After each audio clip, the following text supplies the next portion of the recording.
ತುಂಬಾ ಜನ ಹೇಳ್ತಾರೆ ಏನಂತಂದ್ರೆ 84 ಲಕ್ಷ ಜೀವರಾಶಿಗಳಿಗಿಂತಲೂ ಕೂಡ ಮನುಷ್ಯ ಬಹಳ ಶ್ರೇಷ್ಠನಾದಂತ ಮನುಷ್ಯ ಅಂತ ಹೇಳ್ತಾರೆ. ಸೊ ಇವತ್ತು ಪರಿಸ್ಥಿತಿಗಳು ಹೆಂಗಾಗಿದೆ ಅಂತಂದ್ರೆ 84 ಲಕ್ಷ ಜೀವರಾಶಿಗಳು ಚೆನ್ನಾಗಿ ಬದುಕ್ತಾ ಇದ್ದಾವೆ, ಎಲ್ಲರಿಗಿಂತ ಶ್ರೇಷ್ಠವಾದಂತ ಮನುಷ್ಯನೇ ಅವುಗಳಿಗಿಂತ ಹೀನವಾಗಿ ಬದುಕ್ತಾ ಇದ್ದಾನೆ. ಸೊ ಅರ್ಥ ಮಾಡ್ಕೊಳ್ಳೋದ್ರಲ್ಲಿ ವಿಫಲ ಆಗ್ತಾ ಇದ್ದಾನೆ. ತಾನು ಯಾರು, ತನ್ನ ಸ್ಥಿತಿ ಏನು, ತಾನು ಎಂತವನು, ದೇವರು ತನಗೆ ಕೊಟ್ಟಂತಹ ಸ್ಥಾನ ಮಾನಗಳು ಸ್ಥಿತಿಗಳು ಏನನ್ನೋದನ್ನ ಗುರುತಿಸೋದ್ರಲ್ಲಿ ಮನುಷ್ಯ ಎಳೆದು ಬೀಳ್ತಾ ಇದ್ದಾನೆ. ಇದು ಬಹಳ ವಿಷಾದಕರವಾದಂತಹ ವಿಷಯ. ಸೊ ಹಾಗಾಗಿ ಆದಿಕಾಂಡ ಪುಸ್ತಕದಲ್ಲಿ ಮೊದಲನೇದಾಗಿ ನಾವು ಸೃಷ್ಟಿಯನ್ನ ನಾವು ಗಮನಿಸ್ತೇವೆ ಬಹಳ ವಿಶೇಷವಾಗಿ. ಇನ್ನು ಎರಡನೇದಾಗಿ ಆದಿಕಾಂಡ ಪುಸ್ತಕದಲ್ಲಿ ನಾವುಗಳು ಗಮನಿಸುವಂಥದ್ದು ನೆಕ್ಸ್ಟ್ ಮನುಷ್ಯನನ್ನು ಉಂಟು ಮಾಡ್ತಾನೆ, ಆದಾಮ ಅವಳನ್ನು. ಸೊ ಆದಾಮನನ್ನು ಹೇಗೆ ಉಂಟು ಮಾಡ್ತಾನೆ ಅನ್ನುವಂಥದ್ದನ್ನ ನಾವು ಆಲ್ರೆಡಿ ನಮ್ಗೆ ಗೊತ್ತಿದೆ, ಇವೆಲ್ಲವೂ ಕೂಡ ಮತ್ತೊಂದ್ಸರಿ ಅದಕ್ಕೆ ಮೆಲುಕು ಹಾಕೋಣ. 2ನೇ ಅಧ್ಯಾಯ 7ನೇ ವಚನದಲ್ಲಿ, ಆದಿಕಾಂಡ 2ನೇ ಅಧ್ಯಾಯ 7ನೇ ವಚನದಲ್ಲಿ, ಈಗಿರಲು ಯೆಹೋವ ದೇವರು ನೆಲದ ಮಣ್ಣಿನಿಂದ ಮನುಷ್ಯನನ್ನು ರೂಪಿಸಿ ಅವನ ಮೂಗಿನಲ್ಲಿ ಜೀವಶ್ವಾಸವನ್ನು ಊದಿದನು, ಆಗ ಮನುಷ್ಯನು ಬದುಕುವ ಪ್ರಾಣಿ ಆದನು. ಸೊ ಹಾಗಾಗಿ ಮನುಷ್ಯ ಬದುಕುವಂತ ಪ್ರಾಣಿ ಯಾವಾಗ ಆದಂತಂದ್ರೆ ದೇವರು ತನ್ನ ಶ್ವಾಸವನ್ನ ಅವನ ಮೂಗಿನಲ್ಲಿ ಊದಿದಾಗ ಅಂತೇಳಿ. ಸೊ ಅದಕ್ಕೆ ಯೋಹಾನ್ ಬರೆಸುವಾರ್ತೆ 6ನೇ ಅಧ್ಯಾಯ 63ನೇ ವಚನದಲ್ಲಿ ಏನ್ ಹೇಳ್ತಾನೆ ಅಂತಂದ್ರೆ ಬದುಕಿಸುವಂಥದ್ದು ಆತ್ಮವೇ, ಮಾಂಸವು ಯಾವುದಕ್ಕೂ ಬರೋದಿಲ್ಲ ಅಂತ ಹೇಳ್ತಾರೆ. ಸೊ ಹಾಗಾಗಿ ನಾನು ಅಂದ್ರೆ ಆತ್ಮ, ನಾನು ಅಂದ್ರೆ ಆತ್ಮ ಹೊರತಾಗಿ ನಾನು ಅಂದ್ರೆ ದೇಹ ಅಲ್ಲ. ಸೊ ಹಾಗಾಗಿ ನಾನು ಅನ್ನುವಂತಹದನ್ನು ಕಣ್ಣಿಗೆ ಕಾಣೋದಿಲ್ಲ, ಅದನ್ನು ಅದೃಶ್ಯ ರೂಪನು, ಆಂತರ್ಯ ಪುರುಷನು. ಕಣ್ಣಿಗೆ ಕಾಣುವಂತಹ ನಾನು ಅನ್ನುವಂತಹ ಆತ್ಮ ಒದ್ದುಕೊಂಡಂತಹ ದೇಹ ಇದು. ಅದಕ್ಕೆ ಪ್ರಸಂಗ ಪುಸ್ತಕದಲ್ಲಿ ಹೇಳ್ತಾನೆ, ಮಣ್ಣು ಮಣ್ಣಿಗೆ ಸೇರಿ ಇದ್ದ ಹಾಗಾಗುವುದು, ಆತ್ಮವು ತನ್ನನ್ನು ದಯಪಾಲಿಸಿದ ದೇವರ ಬಳಿಗೆ ಹೋಗ್ತದೆ ಅಂತ. ಸೊ ಹಾಗಾಗಿ ಇವತ್ತು ಮನುಷ್ಯ ನಾನು ಯಾರು ಅನ್ನೋದನ್ನ ಮೊದಲು ಗುರುತಿಸಬೇಕಾಗುತ್ತೆ. ಗುರುತಿಸೋದ್ರಲ್ಲಿ ವಿಫಲ ಆಗಿದ್ದಾನೆ. ಹೊರಗೆ ಕಾಣುವಂತಹ ಇವನೇ ನಿಜವಾದವನು ಅಂತ ತಿಳ್ಕೊತಾ ಇದ್ದಾನೆ ಹೊರತಾಗಿ ಈ ದೇಹನ ನಡೆಸುವಂತಹ ಕಣ್ಣಿಗೆ ಕಾಣದೇ ಇರುವಂತಹ ಆತ್ಮ ಅನ್ನುವಂತಹದನ್ನು ಈ ದೇಹ ನಡೆಸ್ತಾ ಇದ್ದಾನೆ ಅನ್ನುವಂಥದ್ದನ್ನ ಗಮನಿಸ್ತಾ ಇಲ್ಲ ಇವತ್ತು ಎಷ್ಟು ಜನರು. ಈಗ ಯಾರಾದರೂ ಡ್ರೈವಿಂಗ್ ಮಾಡ್ತಾರೆ ಬ್ರದರು, ನಾನು ಡ್ರೈವಿಂಗ್ ಮಾಡ್ತೀನಿ, ಯಾರಿಗಾದ್ರೂ ಹೋಗಿ ನಾನು ಗುದ್ದಿದೆ ಅಂತ ಇಟ್ಕೊಳ್ಳಿ ಸುನಿಲ್ ಬರ, ಈಗ ಜನ ಬಂದು ಕಾರ್ ಹೊಡಿತಾರ, ನನಗೆ ಹೊಡಿತಾರ, ನಾನು ಬಂದು ಹೊಡಿತಾರೆ, ಹೆಂಗ್ ಓಡಿಸ್ತೇವೆ ಗಾಡಿ ನೀನು ಅಂತ. ಅಂದ್ರೆ ಜನಕ್ಕೆ ಚೆನ್ನಾಗಿ ಗೊತ್ತು ಈ ಗಾಡಿ ಇನ್ನೊಬ್ಬರಿಗೆ ಗುದ್ದಬೇಕಂದ್ರೆ ತಾನಾಗೆ ಏನ್ ಮಾಡಲ್ಲ, ಗುದ್ದಲ್ಲ, ಇನ್ನೊಬ್ಬರಿಗೆ ನಷ್ಟ ಮಾಡಲ್ಲ. ಅದು ಇನ್ನೊಬ್ಬರಿಗೆ ನಷ್ಟ ಮಾಡಬೇಕು, ಇನ್ನೊಬ್ಬರು ಪ್ರಾಣ ತೆಗಿಬೇಕು ಅಂತಂದ್ರೆ ಮೇನ್ ಪರ್ಸನ್ ಯಾರು? ನಾನು. ಸೊ ಇವತ್ತು ಇದನ್ನ ಗುರುತಿಸೋದ್ರಲ್ಲಿ ಪ್ರಪಂಚ ಹಿಂದೆ ಬಿದ್ದಿದೆ. ಇಷ್ಟಕ್ಕೂ ನಾನು ಯಾರು ಅನ್ನೋಂಥದ್ದನ್ನ ಅರ್ಥ ಮಾಡ್ಕೊಂಡ್ಬಿಟ್ರೆ ಬಹಳ ಚಂದವಾಗಿರುತ್ತೆ ಪ್ರಪಂಚ. ಸೊ ಇವತ್ತು ಅದನ್ನ ಗುರುತಿಸ್ತಾ ಇಲ್ಲ. ಈ ಕಣ್ಣಿ ಕಾಣುವಂತ ಇವನೇ ನಿಜವಾದವನು, ಇವನೇ ಶಾಶ್ವತ ಅನ್ನೋಂಥ ದಿಕ್ಕಿನಲ್ಲಿ ಹೋಗ್ತಾ ಇರೋದ್ರಿಂದ ಪರಿಸ್ಥಿತಿಗಳು ಈ ರೀತಿ ಹದಗೆಟ್ಟಿದೆ. ಸೊ ಹಾಗಾಗಿ ದೇವರು ತನ್ನ ಸ್ವರೂಪದಲ್ಲಿ ತನ್ನ ಹೋಲಿಕೆಗೆ ಸರಿಯಾಗಿ ಮನುಷ್ಯನನ್ನ ಉಂಟು ಮಾಡ್ತಾನೆ. ತದನಂತರ ಆತನ ದೇಹದಲ್ಲಿನ ಒಂದು ಭಾಗವನ್ನೇ ತೆಗೆದುಕೊಂಡು ಅವಳನ್ನ ನಿರ್ಮಾಣ ಮಾಡಿರ್ತಕ್ಕಂಥದ್ದು ಬಹಳ ವಿಶೇಷ. ಸೊ ಅವ್ರನ್ನ ಏನ್ ಮಾಡ್ತಾನೆ, ನೆಕ್ಸ್ಟ್ ದೇವರು ಆದಾಮ ಮತ್ತು ಅವಳನ್ನ ತೋಟದಲ್ಲಿ ಇರಿಸ್ತಾನೆ. ಏನಕ್ಕೆ ಇರಿಸ್ತಾನೆ? ಕೆಲಸ ಕೊಡ್ತಾ ಇದ್ದಾನೆ ಅವ್ರಿಗೆ. ಅಂದ್ರೆ ನಾವು ಇವತ್ತು ಅರ್ಥ ಮಾಡ್ಕೋಬೇಕು, ಆದಿಕಾಂಡ ಪುಸ್ತಕದಲ್ಲಿ ದೇವರು ಉಂಟು ಮಾಡಿದಂತಹ ಪ್ರತಿಯೊಂದೊಂದುಗಳು ಕೂಡ ಅವು ಸುಮ್ಮನೆ ಇಲ್ಲ, ಏನ್ ಮಾಡ್ತಾ ಇದ್ದಾವೆ, ಎಲ್ಲನೂ ಕೂಡ ಕೆಲಸ ಮಾಡ್ತಾ ಇದೆ. ಸೃಷ್ಟಿ ಕೂಡ ಕೆಲಸ ಮಾಡ್ತಾ ಇದೆ. ಸೃಷ್ಟಿಯಲ್ಲಿ ದೇವರು ನಿರ್ಮಾಣ ಮಾಡಿದಂತ ಈ ಭೂಮಿ ಇದೆ, ಭೂಮಿಗೆ ದೇವರು ಏನ್ ಮಾಡಿದಾನೆ, ಒಂದು ರೇಖೆಯನ್ನು ನಿರ್ಮಾಣ ಮಾಡಿದಾನೆ. ನೀನ್ ಈ ಒಂದು ರೇಖೆಯಲ್ಲಿನೇ ಇಷ್ಟೇ ವೇಗದಲ್ಲಿ ನೀನ್ ಏನ್ ಮಾಡ್ಬೇಕು, ನೀನು ಸುತ್ತಾ ಇರಬೇಕು. ಈ ವೇಗನೂ ಕಡಿಮೆ ಆಗಬಾರ್ದು, ಈ ದಾರಿ ಬಿಟ್ಟರು ಕೂಡ ಒಂದು ಇಂಚು ಕೂಡ ಆ ಕಡೆ ಕದಲಬಾರ್ದು. ಈ ಒಂದು ಕಕ್ಷೆಯಲ್ಲೇ ನೀನು ತಿರುಗಬೇಕು ಅನ್ನೋದು ದೇವರ ಒಂದು ಮಾತಿಗೆ, ದೇವರ ಒಂದು ಸೃಷ್ಟಿಗೆ ವಿಧೇಯನಾಗಿ ಆ ಸೃಷ್ಟಿ ಇವತ್ತು ಚಾಚು ತಪ್ಪದೆ ಕೆಲಸ ಮಾಡ್ತಾರೆ. ಸೊ ಹಾಗಾಗಿ ಪ್ರತಿಯೊಂದುಗಳನ್ನು ಕೂಡ ಏನ್ ಮಾಡ್ತಾನೆ, ಇನ್ನೊಂದು ಹೊಸ ವಿಷಯ ಏನಂತಂದ್ರೆ ದೇವರು ಇವೆಲ್ಲವನ್ನ ಆಶೀರ್ವಾದ ಮಾಡಿ ಏನಂತಾನೆ, ಅಭಿವೃದ್ಧಿ ಆಗ್ರಿ, ತುಂಬ್ರಿ ನೀವು ಅಂತ ಹೇಳ್ತಾನೆ, ನೀವು ತುಂಬಿಕೊಳ್ಳ್ರಿ ಅಂತ ಹೇಳ್ತಾನೆ. ಸೊ ಎರಡನೇ ಪಾಯಿಂಟ್ ಏನಪ್ಪಾ ಅಂತಂದ್ರೆ ದೇವರು ಉಂಟು ಮಾಡಿದಂತ ಯಾವುದೂ ಕೂಡ ಅಭಿವೃದ್ಧಿ ಆಗದೆ ಇರುವಂತದ್ದು ಅದು ತುಂಬಾ ಕೆಟ್ಟದಾದಂತ ವಿಷಯ. ಅಭಿವೃದ್ಧಿ ಆಗ್ಬೇಕು, ನಾವೆಲ್ಲರೂ ಕೂಡ ಬೆಳಿಬೇಕು ಅನ್ನೋದು. ಸೃಷ್ಟಿಲಿರುವಂತ ಎಲ್ಲವೂ ತಗೊಳ್ಳಿ, ಏನ್ ಮಾಡ್ತದೆ, ಬೆಳಿತಾ ಇದೆಯಾ? ಬೆಳಿತಾನೆ ಇದೆ. ಬೆಳಿದೇ ಇರ್ತಕ್ಕಂಥದ್ದು ಯಾವುದೂ ಇಲ್ಲ. ಗಿಡಗಳಾಗ್ಲಿ, ಮರಗಳಾಗ್ಲಿ, ಪಕ್ಷಿಗಳಾಗ್ಲಿ, ಪ್ರಾಣಿಗಳಾಗ್ಲಿ ಎಲ್ಲವೂ ಕೂಡ ಹಾಗೆ ಇದ್ದಂಗೆ ಇದ್ದ ಸ್ಥಿತಿಯಲ್ಲಿ ಇರ್ತಾ ಇಲ್ಲ, ಅವು ಬೆಳಿತಾ ಇದೆ. ಸೊ ಇವತ್ತು ಕೂಡ ನಾವು ಬೆಳಿಬೇಕು. ಅದಕ್ಕೆ ದೇವರು ಆ ಆದಾಮ ಅವರನ್ನ ನಿರ್ಮಾಣ ಮಾಡಿ ವಿವಾಹದಲ್ಲಿ ಅವರಿಬ್ಬರನ್ನ ಸತಿಪತಿಗಳನ್ನಾಗಿ ಮಾಡಿದ್ಮೇಲೆ ಅವ್ರನ್ನ ಏನಂತ ಆಶೀರ್ವಾದ ಮಾಡ್ತಾನೆ ಅಂತಂದ್ರೆ 1ನೇ ಅಧ್ಯಾಯ 28ನೇ ವಚನದಲ್ಲಿ, ನೀವು ಬಹುಸಂತಾನ ಉಳ್ಳವರಾಗಿ ಹೆಚ್ಚಿರಿ, ಭೂಮಿಯಲ್ಲಿ ತುಂಬಿಕೊಂಡು ಅದನ್ನ ಏನ್ ಮಾಡ್ಬೇಕು, ನೀವು ವಶ ಮಾಡ್ಕೊಳ್ರಿ ಅಂತ ಹೇಳ್ತಾರೆ. ನೀವು ಬಹುಸಂತಾನ ಉಳ್ಳವರಾಗಿ ನೀವು ಹೆಚ್ಚಬೇಕು, ನೀವು ತುಂಬ್ಕೋಬೇಕು ಅಂತ ಹೇಳಿ. ಸೊ ಹಾಗಾಗಿ ತುಂಬಿಕೊಳ್ಳೋದು, ಅಭಿವೃದ್ಧಿ ಆಗುವಂಥದ್ದು ದೇವರು ಮನುಷ್ಯನಿಂದ ಬಯಸ್ತಾ ಇದ್ದಾನೆ. ಸೊ ಹಾಗಾಗಿ ಆದಿಕಾಂಡ ಪುಸ್ತಕ 2ನೇ ಅಧ್ಯಾಯದಲ್ಲಿ ದೇವರು ಆದಾಮ ಮತ್ತು ಅವರಿಗೆ ಒಂದು ವಿಶೇಷವಾದಂತಹ ಆಜ್ಞೆಯನ್ನ ಗಮನಿಸ್ತಾ ಇದ್ದಾನೆ, ಕೊಡ್ತಾ ಇದ್ದಾನೆ. ಆ ಆಜ್ಞೆಯನ್ನ ಅನುಸರಿಸುವಂತಹ ದೊಡ್ಡ ಜವಾಬ್ದಾರಿ ಯಾರ ಮೇಲಿದೆ? ಆದಾಮನ ಮೇಲಿದೆ. ಆದಾಮನು ಅದನ್ನ ನಿರ್ವಹಿಸ್ತಾ ಇದ್ದಾನೆ. ತದನಂತರ ಸ್ತ್ರೀ ಬಲಹೀನ ಘಟಳೆಂಬುದಾಗಿ ಸೈತಾನನು ಅರಿತುಕೊಂಡು ಗಂಡನು ಇಲ್ಲದೇ ಇರ್ತಕ್ಕಂಥ ಸಂದರ್ಭದಲ್ಲಿ, ಅಂದ್ರೆ ಆದಾಮನು ಇಲ್ಲದೇ ಇರ್ತಕ್ಕಂಥ ಸಂದರ್ಭದಲ್ಲಿ ಅವಳ ಬಳಿಗೆ ಬಂದು ಮೋಸ ಮಾಡಿ, ವಂಚನೆ ಮಾಡಿ, ದೇವರು ಕೊಟ್ಟಂತಹ ಆಜ್ಞೆಯನ್ನು ಉಲ್ಲಂಘಿಸುವಂತಹ ದಿಕ್ಕಿನಲ್ಲಿ ಅವಳನ್ನ ಕರ್ಕೊಂಡೋಗಿ ದೇವರ ಆಜ್ಞೆಯನ್ನು ಉಲ್ಲಂಘಿಸುವಂತಹ ರೀತಿಯಲ್ಲಿ ಸೈತಾನನು ಮಾಡುವುದರಲ್ಲಿ ಯಶಸ್ವಿ ಆಗ್ತಾ ಇದ್ದಾನೆ ಅನ್ನುವಂಥದ್ದನ್ನ ನಾವು ಆದಿಕಾಂಡ ಪುಸ್ತಕ 3ನೇ ಅಧ್ಯಾಯದಲ್ಲಿ ನಾವು ಗಮನಿಸ್ತೇವೆ. ಸೊ ಇಲ್ಲಿ ಏನ್ ನೋಡ್ತಾ ಇದ್ದೀವಿ ಅಂತಂದ್ರೆ ಪಾಪದ ಆರಂಭ. ಪಾಪ ಹೇಗೆ ಆರಂಭ ಆಯ್ತು, ಪಾಪ ಅಂದ್ರೆ ಏನು ಅನ್ನುವಂಥ ಒಂದು ವಿಷಯಗಳನ್ನು ನಾವು ಗಮನಿಸ್ತೇವೆ. ಸೊ ಪಾಪ ಅಂದ್ರೆ ಏನು ಅಂತಂದ್ರೆ ಆಜ್ಞೆಯನ್ನು ಅತಿಕ್ರಮಿಸುವಂಥದ್ದೇ ಪಾಪ.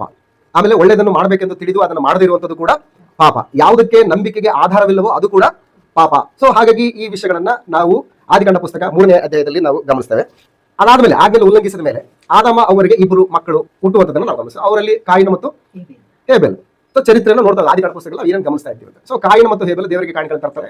ದೇವರು ಹೇಬೆಲ್ ಕಾಣಿಕೆಯನ್ನು ಸ್ವೀಕರಿಸ್ತಾನೆ, ಕಾಯಿನ ಹೇಬೆಲನ್ನ ಕೊಲ್ತಾನೆ. ದೇವರು ಹೇಬೆಲನಿಗೆ ಬದಲಾಗಿ ಯಾರನ್ನ ಕೊಡ್ತಾರೆ, ನೆಕ್ಸ್ಟ್ ಸೇತನನ್ನ ಕೊಡ್ತಾರೆ. ಆದಿಕಾಂಡ ಪುಸ್ತಕ 4ನೇ ಅಧ್ಯಾಯದಲ್ಲಿ ನಾವು ಗಮನಿಸ್ತೇವೆ. ಆದಿಕಾಂಡ ಪುಸ್ತಕ 4ನೇ ಅಧ್ಯಾಯ 25ನೇ ವಚನ ಸರಿ ಗಮನಿಸಿ.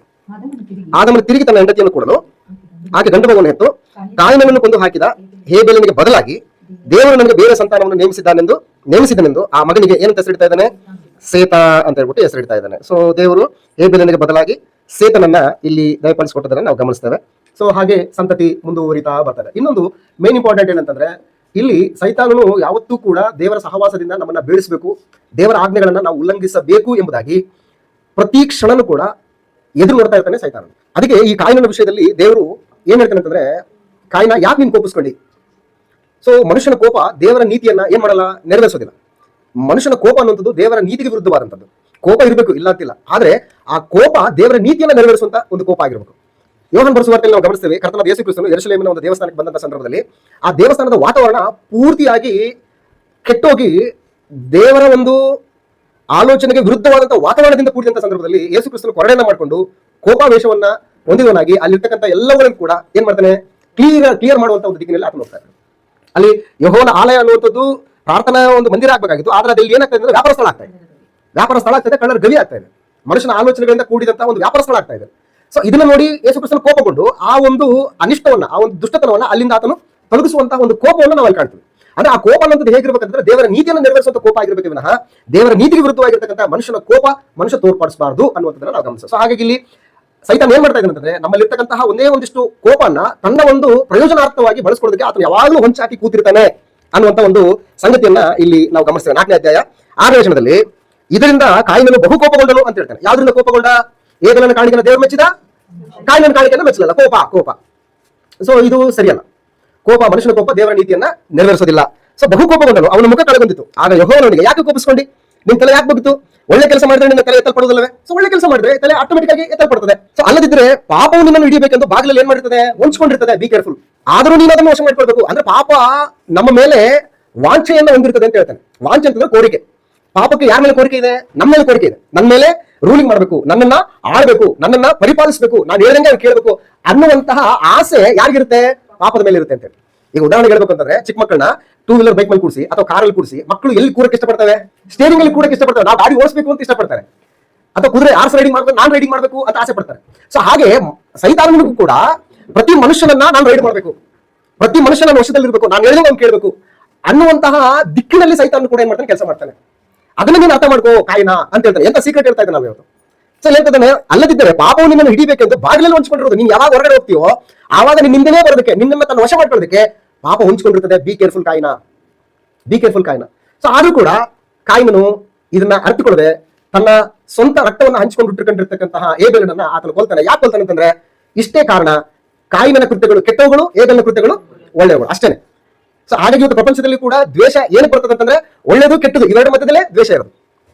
ಸೊ ಹಾಗಾಗಿ ಕಾಯಿನನು ಹೇಬೆಲನ್ನು ಕೊಲ್ತಾನೆ. ದೇವರು ಹೇಬೆಲನಿಗೆ ಬದಲಾಗಿ ಯಾರನ್ನು ಕೊಡ್ತಾನೆ ಅಂದ್ರೆ ಸೇತನನ್ನು ಕೊಡ್ತಾನೆ ಅಂತ ಹೇಳಿ ಆದಿಕಾಂಡ ಪುಸ್ತಕ 4ನೇ ಅಧ್ಯಾಯ 26ನೇ ವಚನದಲ್ಲಿ ನಾವು ಗಮನಿಸ್ತೇವೆ. ಕಾಯಿನನ್ನು ಕೊಂದು ಹಾಕಿದ ಹೇಬೆಲನಿಗೆ ಬದಲಾಗಿ ದೇವರು ನನಗೆ ಬೇರೆ ಸಂತಾನವನ್ನು ನೇಮಿಸಿದನೆಂದು ಆ ಮಗುವಿಗೆ ಸೇತನೆಂದು ಹೆಸರಿಟ್ಟಳು. ತರುವಾಯ ಸೇತನು ಸಹ ಮಗನನ್ನು ಪಡೆದು ಅವನಿಗೆ ಏನೋಷ ಅಂತ ಹೇಳಿ. ನೆಕ್ಸ್ಟ್ ಸೇತ ಆದ್ಮೇಲೆ ಯಾರು ಬರ್ತಾರೆ?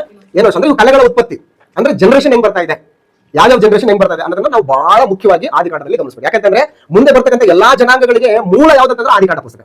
ಅಮೋರಿಯರಾಗ್ಲಿ, ಯಬುಸಿಯರಾಗ್ಲಿ, ಹಿವಿಯರಾಗ್ಲಿ, ಹಿತ್ತಿಯರಾಗ್ಲಿ, ಆಮೇಲೆ ಗಿರ್ಗಾಶಿಯರಾಗ್ಲಿ, ಆರಂಭರಾಗ್ಲಿ, ಅಶೂರರಾಗ್ಲಿ, ಮೋವಾಬ್ ಸಂತತಿ ಆಗ್ಲಿ, ಇವೆಲ್ಲ ಸಂತತಿಗಳು ಎಲ್ಲಿಂದ ಬರ್ತವೆ ಅನ್ನೋದಕ್ಕೆ ಕಾರಣ ಮೇನ್ ಯಾವ್ದಂದ್ರೆ ಆದಿಕಾಂಡ ಪುಸ್ತಕ. ಇವುಗಳನ್ನ ನಾವು ಚೆನ್ನಾಗಿ ಅರ್ಥ ಮಾಡ್ಬೇಕು. ಅದಕ್ಕೆ ಅಪೊಸ್ತಲರ ಕೃತ್ಯಗಳ ಪುಸ್ತಕ 17ನೇ ಅಧ್ಯಾಯ 26ನೇ ವಚನದಲ್ಲಿ ಏನ್ ಹೇಳ್ತಾನೆ ಅಂತಂದ್ರೆ, ಆತನು ಒಬ್ಬನಿಂದಲೇ ಅಂತ ಹೇಳ್ತಾನೆ ನೋಡಿ. ಯಾರು? ಪರಲೋಕದಲ್ಲಿರ್ತಕ್ಕಂಥ ಪರಮ ತಂದೆ ಒಬ್ಬನಿಂದಲೇ. ಯಾರಿಂದ? ಒಬ್ಬ ಆದಾಮನಿಂದಲೇ ಎಲ್ಲಾ ಜನಾಂಗದವರನ್ನು ಹುಟ್ಟಿಸಿ ಅಂತ ಹೇಳ್ತಾನೆ. ಅಂದ್ರೆ ಎಲ್ಲರಿಗೆ ಮೂಲ ಯಾರು ಅಂತಂದ್ರೆ ಆದಾಮ. ಆದಾಮನಿಗೆ ಮೂಲ ಯಾರು ಅಂತಂದ್ರೆ ದೇವರು ಅಂತ. ಅದಕ್ಕೆ ಲೂಕನ್ ಬರೆಸುವಂತ 3ನೇ ಅಧ್ಯಾಯದಲ್ಲಿ ಹೇಳ್ತಾನೆ, ಆದಾಮನು ದೇವರ ಮಗನು ಅಂತ ಹೇಳ್ತಾನೆ. ಹಾಗಾಗಿ ಈ ಜನರೇಷನ್ ಎಲ್ಲಿಂದ ಬಂದು ಇವತ್ತು ಈ ಜನರೇಷನ್ ಒಬ್ರಿಗೊಬ್ರು ಅರ್ಥ ಮಾಡ್ಕೊಳ್ತಾನೆ, ಒಬ್ರಿಗೊಬ್ರು ಪರಿಚಯ ಇಲ್ದೇನೆ, ಒಬ್ರು ನಾವೆಲ್ಲರೂ ಒಂದೇ ತಂದೆಯಿಂದ ಹುಟ್ಟಿ ಬಂದಂತವರು ಅನ್ನುವಂತಹ ಅರಿವಿಲ್ದೇನೆ ಶತ್ರುಗಳಾಗಿ ಇವತ್ತು ಬದುಕ್ತಾ ಇದ್ದಾರೆ. ಕಾರಣ ಏನಂತಂದ್ರೆ ನಮ್ಮ ಮೂಲ ಏನಂತೇಳಿ ನಾವುಗಳು ಕಂಡುಕೊಳ್ತಾ ಇಲ್ಲ. ಅಮೆರಿಕದಲ್ಲಿ ಇರ್ತಕ್ಕಂಥವರಾಗ್ಲಿ, ವೆಸ್ಟ್ ಇಂಡೀಸ್ ಅಲ್ಲಿ ಇರ್ತಕ್ಕಂಥವರಾಗ್ಲಿ, ಪಾಕಿಸ್ತಾನದಲ್ಲಿ ಇರ್ತಕ್ಕಂಥವರಾಗ್ಲಿ, ಭಾರತದಲ್ಲಿ ಇರ್ತಕ್ಕಂಥವರಾಗ್ಲಿ, ಪ್ರಪಂಚದ ಯಾವ ಒಂದು ಸ್ಥಳದಲ್ಲಿ ಇರ್ತಕ್ಕಂಥವರಾಗ್ಲಿ, ಅವರೆಲ್ಲರೂ ಕೂಡ ಯಾರು? ಒಬ್ಬನಿಂದಲೇ ಉಂಟಾದಂತವರು. ಸೊ ನಾವೆಲ್ಲರೂ ಕೂಡ ಯಾರು ಶರೀರ ಸಂಬಂಧವಾದಂತಹ ಸಂಬಂಧಿಗಳು ನಾವೆಲ್ಲರೂ ಕೂಡ. ಸೊ ಅನ್ನೋದನ್ನ ಅರ್ಥ ಮಾಡ್ಕೊಂಡು ಇದು ನಮಗೆ ಆದಿಕಾಂಡ ಪುಸ್ತಕ ವಿವರಿಸ್ತದೆ, ಈ ಮನುಷ್ಯ ಎಲ್ಲಿಂದ ಬರ್ತಾ ಇದ್ದಾನೆ ಅಂತ ಹೇಳಿ. ನೆಕ್ಸ್ಟ್ ಸೇತನ ಮೇಲೆ ಏನೋಷನು ಹುಡ್ತಾ ಇದ್ದಾನೆ. 26ನೇ ವಚನದಲ್ಲಿ, ಆದಿಕಾಂಡ 4ನೇ ಅಧ್ಯಾಯ 26ನೇ ವಚನ. ತರುವಾಯ ಸೇತನು ಸಹ ಮಗನನ್ನು ಪಡೆದು ಅವನಿಗೆ ಎನೋಷ್ ಎಂದು ಹೆಸರಿಟ್ಟನು. ಆ ಕಾಲದಲ್ಲಿ ಯೆಹೋವಾ ಎಂಬ ಹೆಸರನ್ನು ಹೇಳಿಕೊಂಡು ಆರಾಧಿಸುವುದಕ್ಕೆ ಪ್ರಾರಂಭ ಆಯಿತು ಅಂತ. ಸೊ ಎನೋಷನ ಕಾಲದಲ್ಲಿ ಸಂಗತಿಗಳು ಈ ರೀತಿಯಾಗಿ ನಡೀತಾ ಇದೆ. ಯಾರು? ಎನೋಷ್ ಆದ್ಮೇಲೆ ಕೇನಾನ್ 9ನೇ ವಚನ, 5ನೇ ಅಧ್ಯಾಯ 9ನೇ ವಚನದಲ್ಲಿ. ಎನೋಷನು ಕೇನಾನನ್ನು ಪಡೆದನು. ಸೊ ಇದು ಜೀನವಾಜಿ ಹೆಂಗ್ ಬರ್ತದೆ ವಂಶಾವಳಿ ಅಂತ. ಸೊ ಹಾಗಾಗಿ ಇವತ್ತು ಆದಿಕಾಂಡ ಪುಸ್ತಕದಲ್ಲಿ ನಾವು ವಂಶಾವಳಿ ಅನ್ನುವಂಥದ್ದು ಮೇನ್ ಇಂಪಾರ್ಟೆಂಟ್. ಯಾವ್ಯಾವ ವಂಶದಿಂದ ಯಾರ್ಯಾರಿಂದ ಯಾವ್ಯಾವ ಜನಾಂಗ ಉಟ್ಕೊಂಡು ಬರ್ತಾ ಇದೆ ಅನ್ನುವಂಥದ್ದನ್ನ ನಾವು ಆದಿಕಾಂಡ ಪುಸ್ತಕದಲ್ಲಿ ನಾವು ಗಮನಿಸ್ತೇವೆ. ಆದಿಕಾಂಡ ಪುಸ್ತಕ 5ನೇ ಅಧ್ಯಾಯದಲ್ಲಿ 12ನೇ ವಚನದಲ್ಲಿ ಕೇನಾನನು 70 ವರ್ಷದವನು ಹೋದಾಗ ಮಹಲೇಲನನ್ನು ಪಡೆದನು ಅಂತ. ನೆಕ್ಸ್ಟ್ ಯಾರು? ಮಹಲೇಲ ಆದ್ಮೇಲೆ 15ನೇ ವಚನದಲ್ಲಿ ಮಹಲೇಲ ಆದ್ಮೇಲೆ ಮಹಲೇಲನು 65 ವರ್ಷದವನಾದಾಗ ಎರದನನ್ನು ಪಡೆದನು. 18ನೇ ವಚನದಲ್ಲಿ ಎರದನು 162 ವರ್ಷದವನಾದಾಗ ಹನೋಕನನ್ನು ಪಡೆದನು. ಈ ಹನೋಕ ಯಾರು?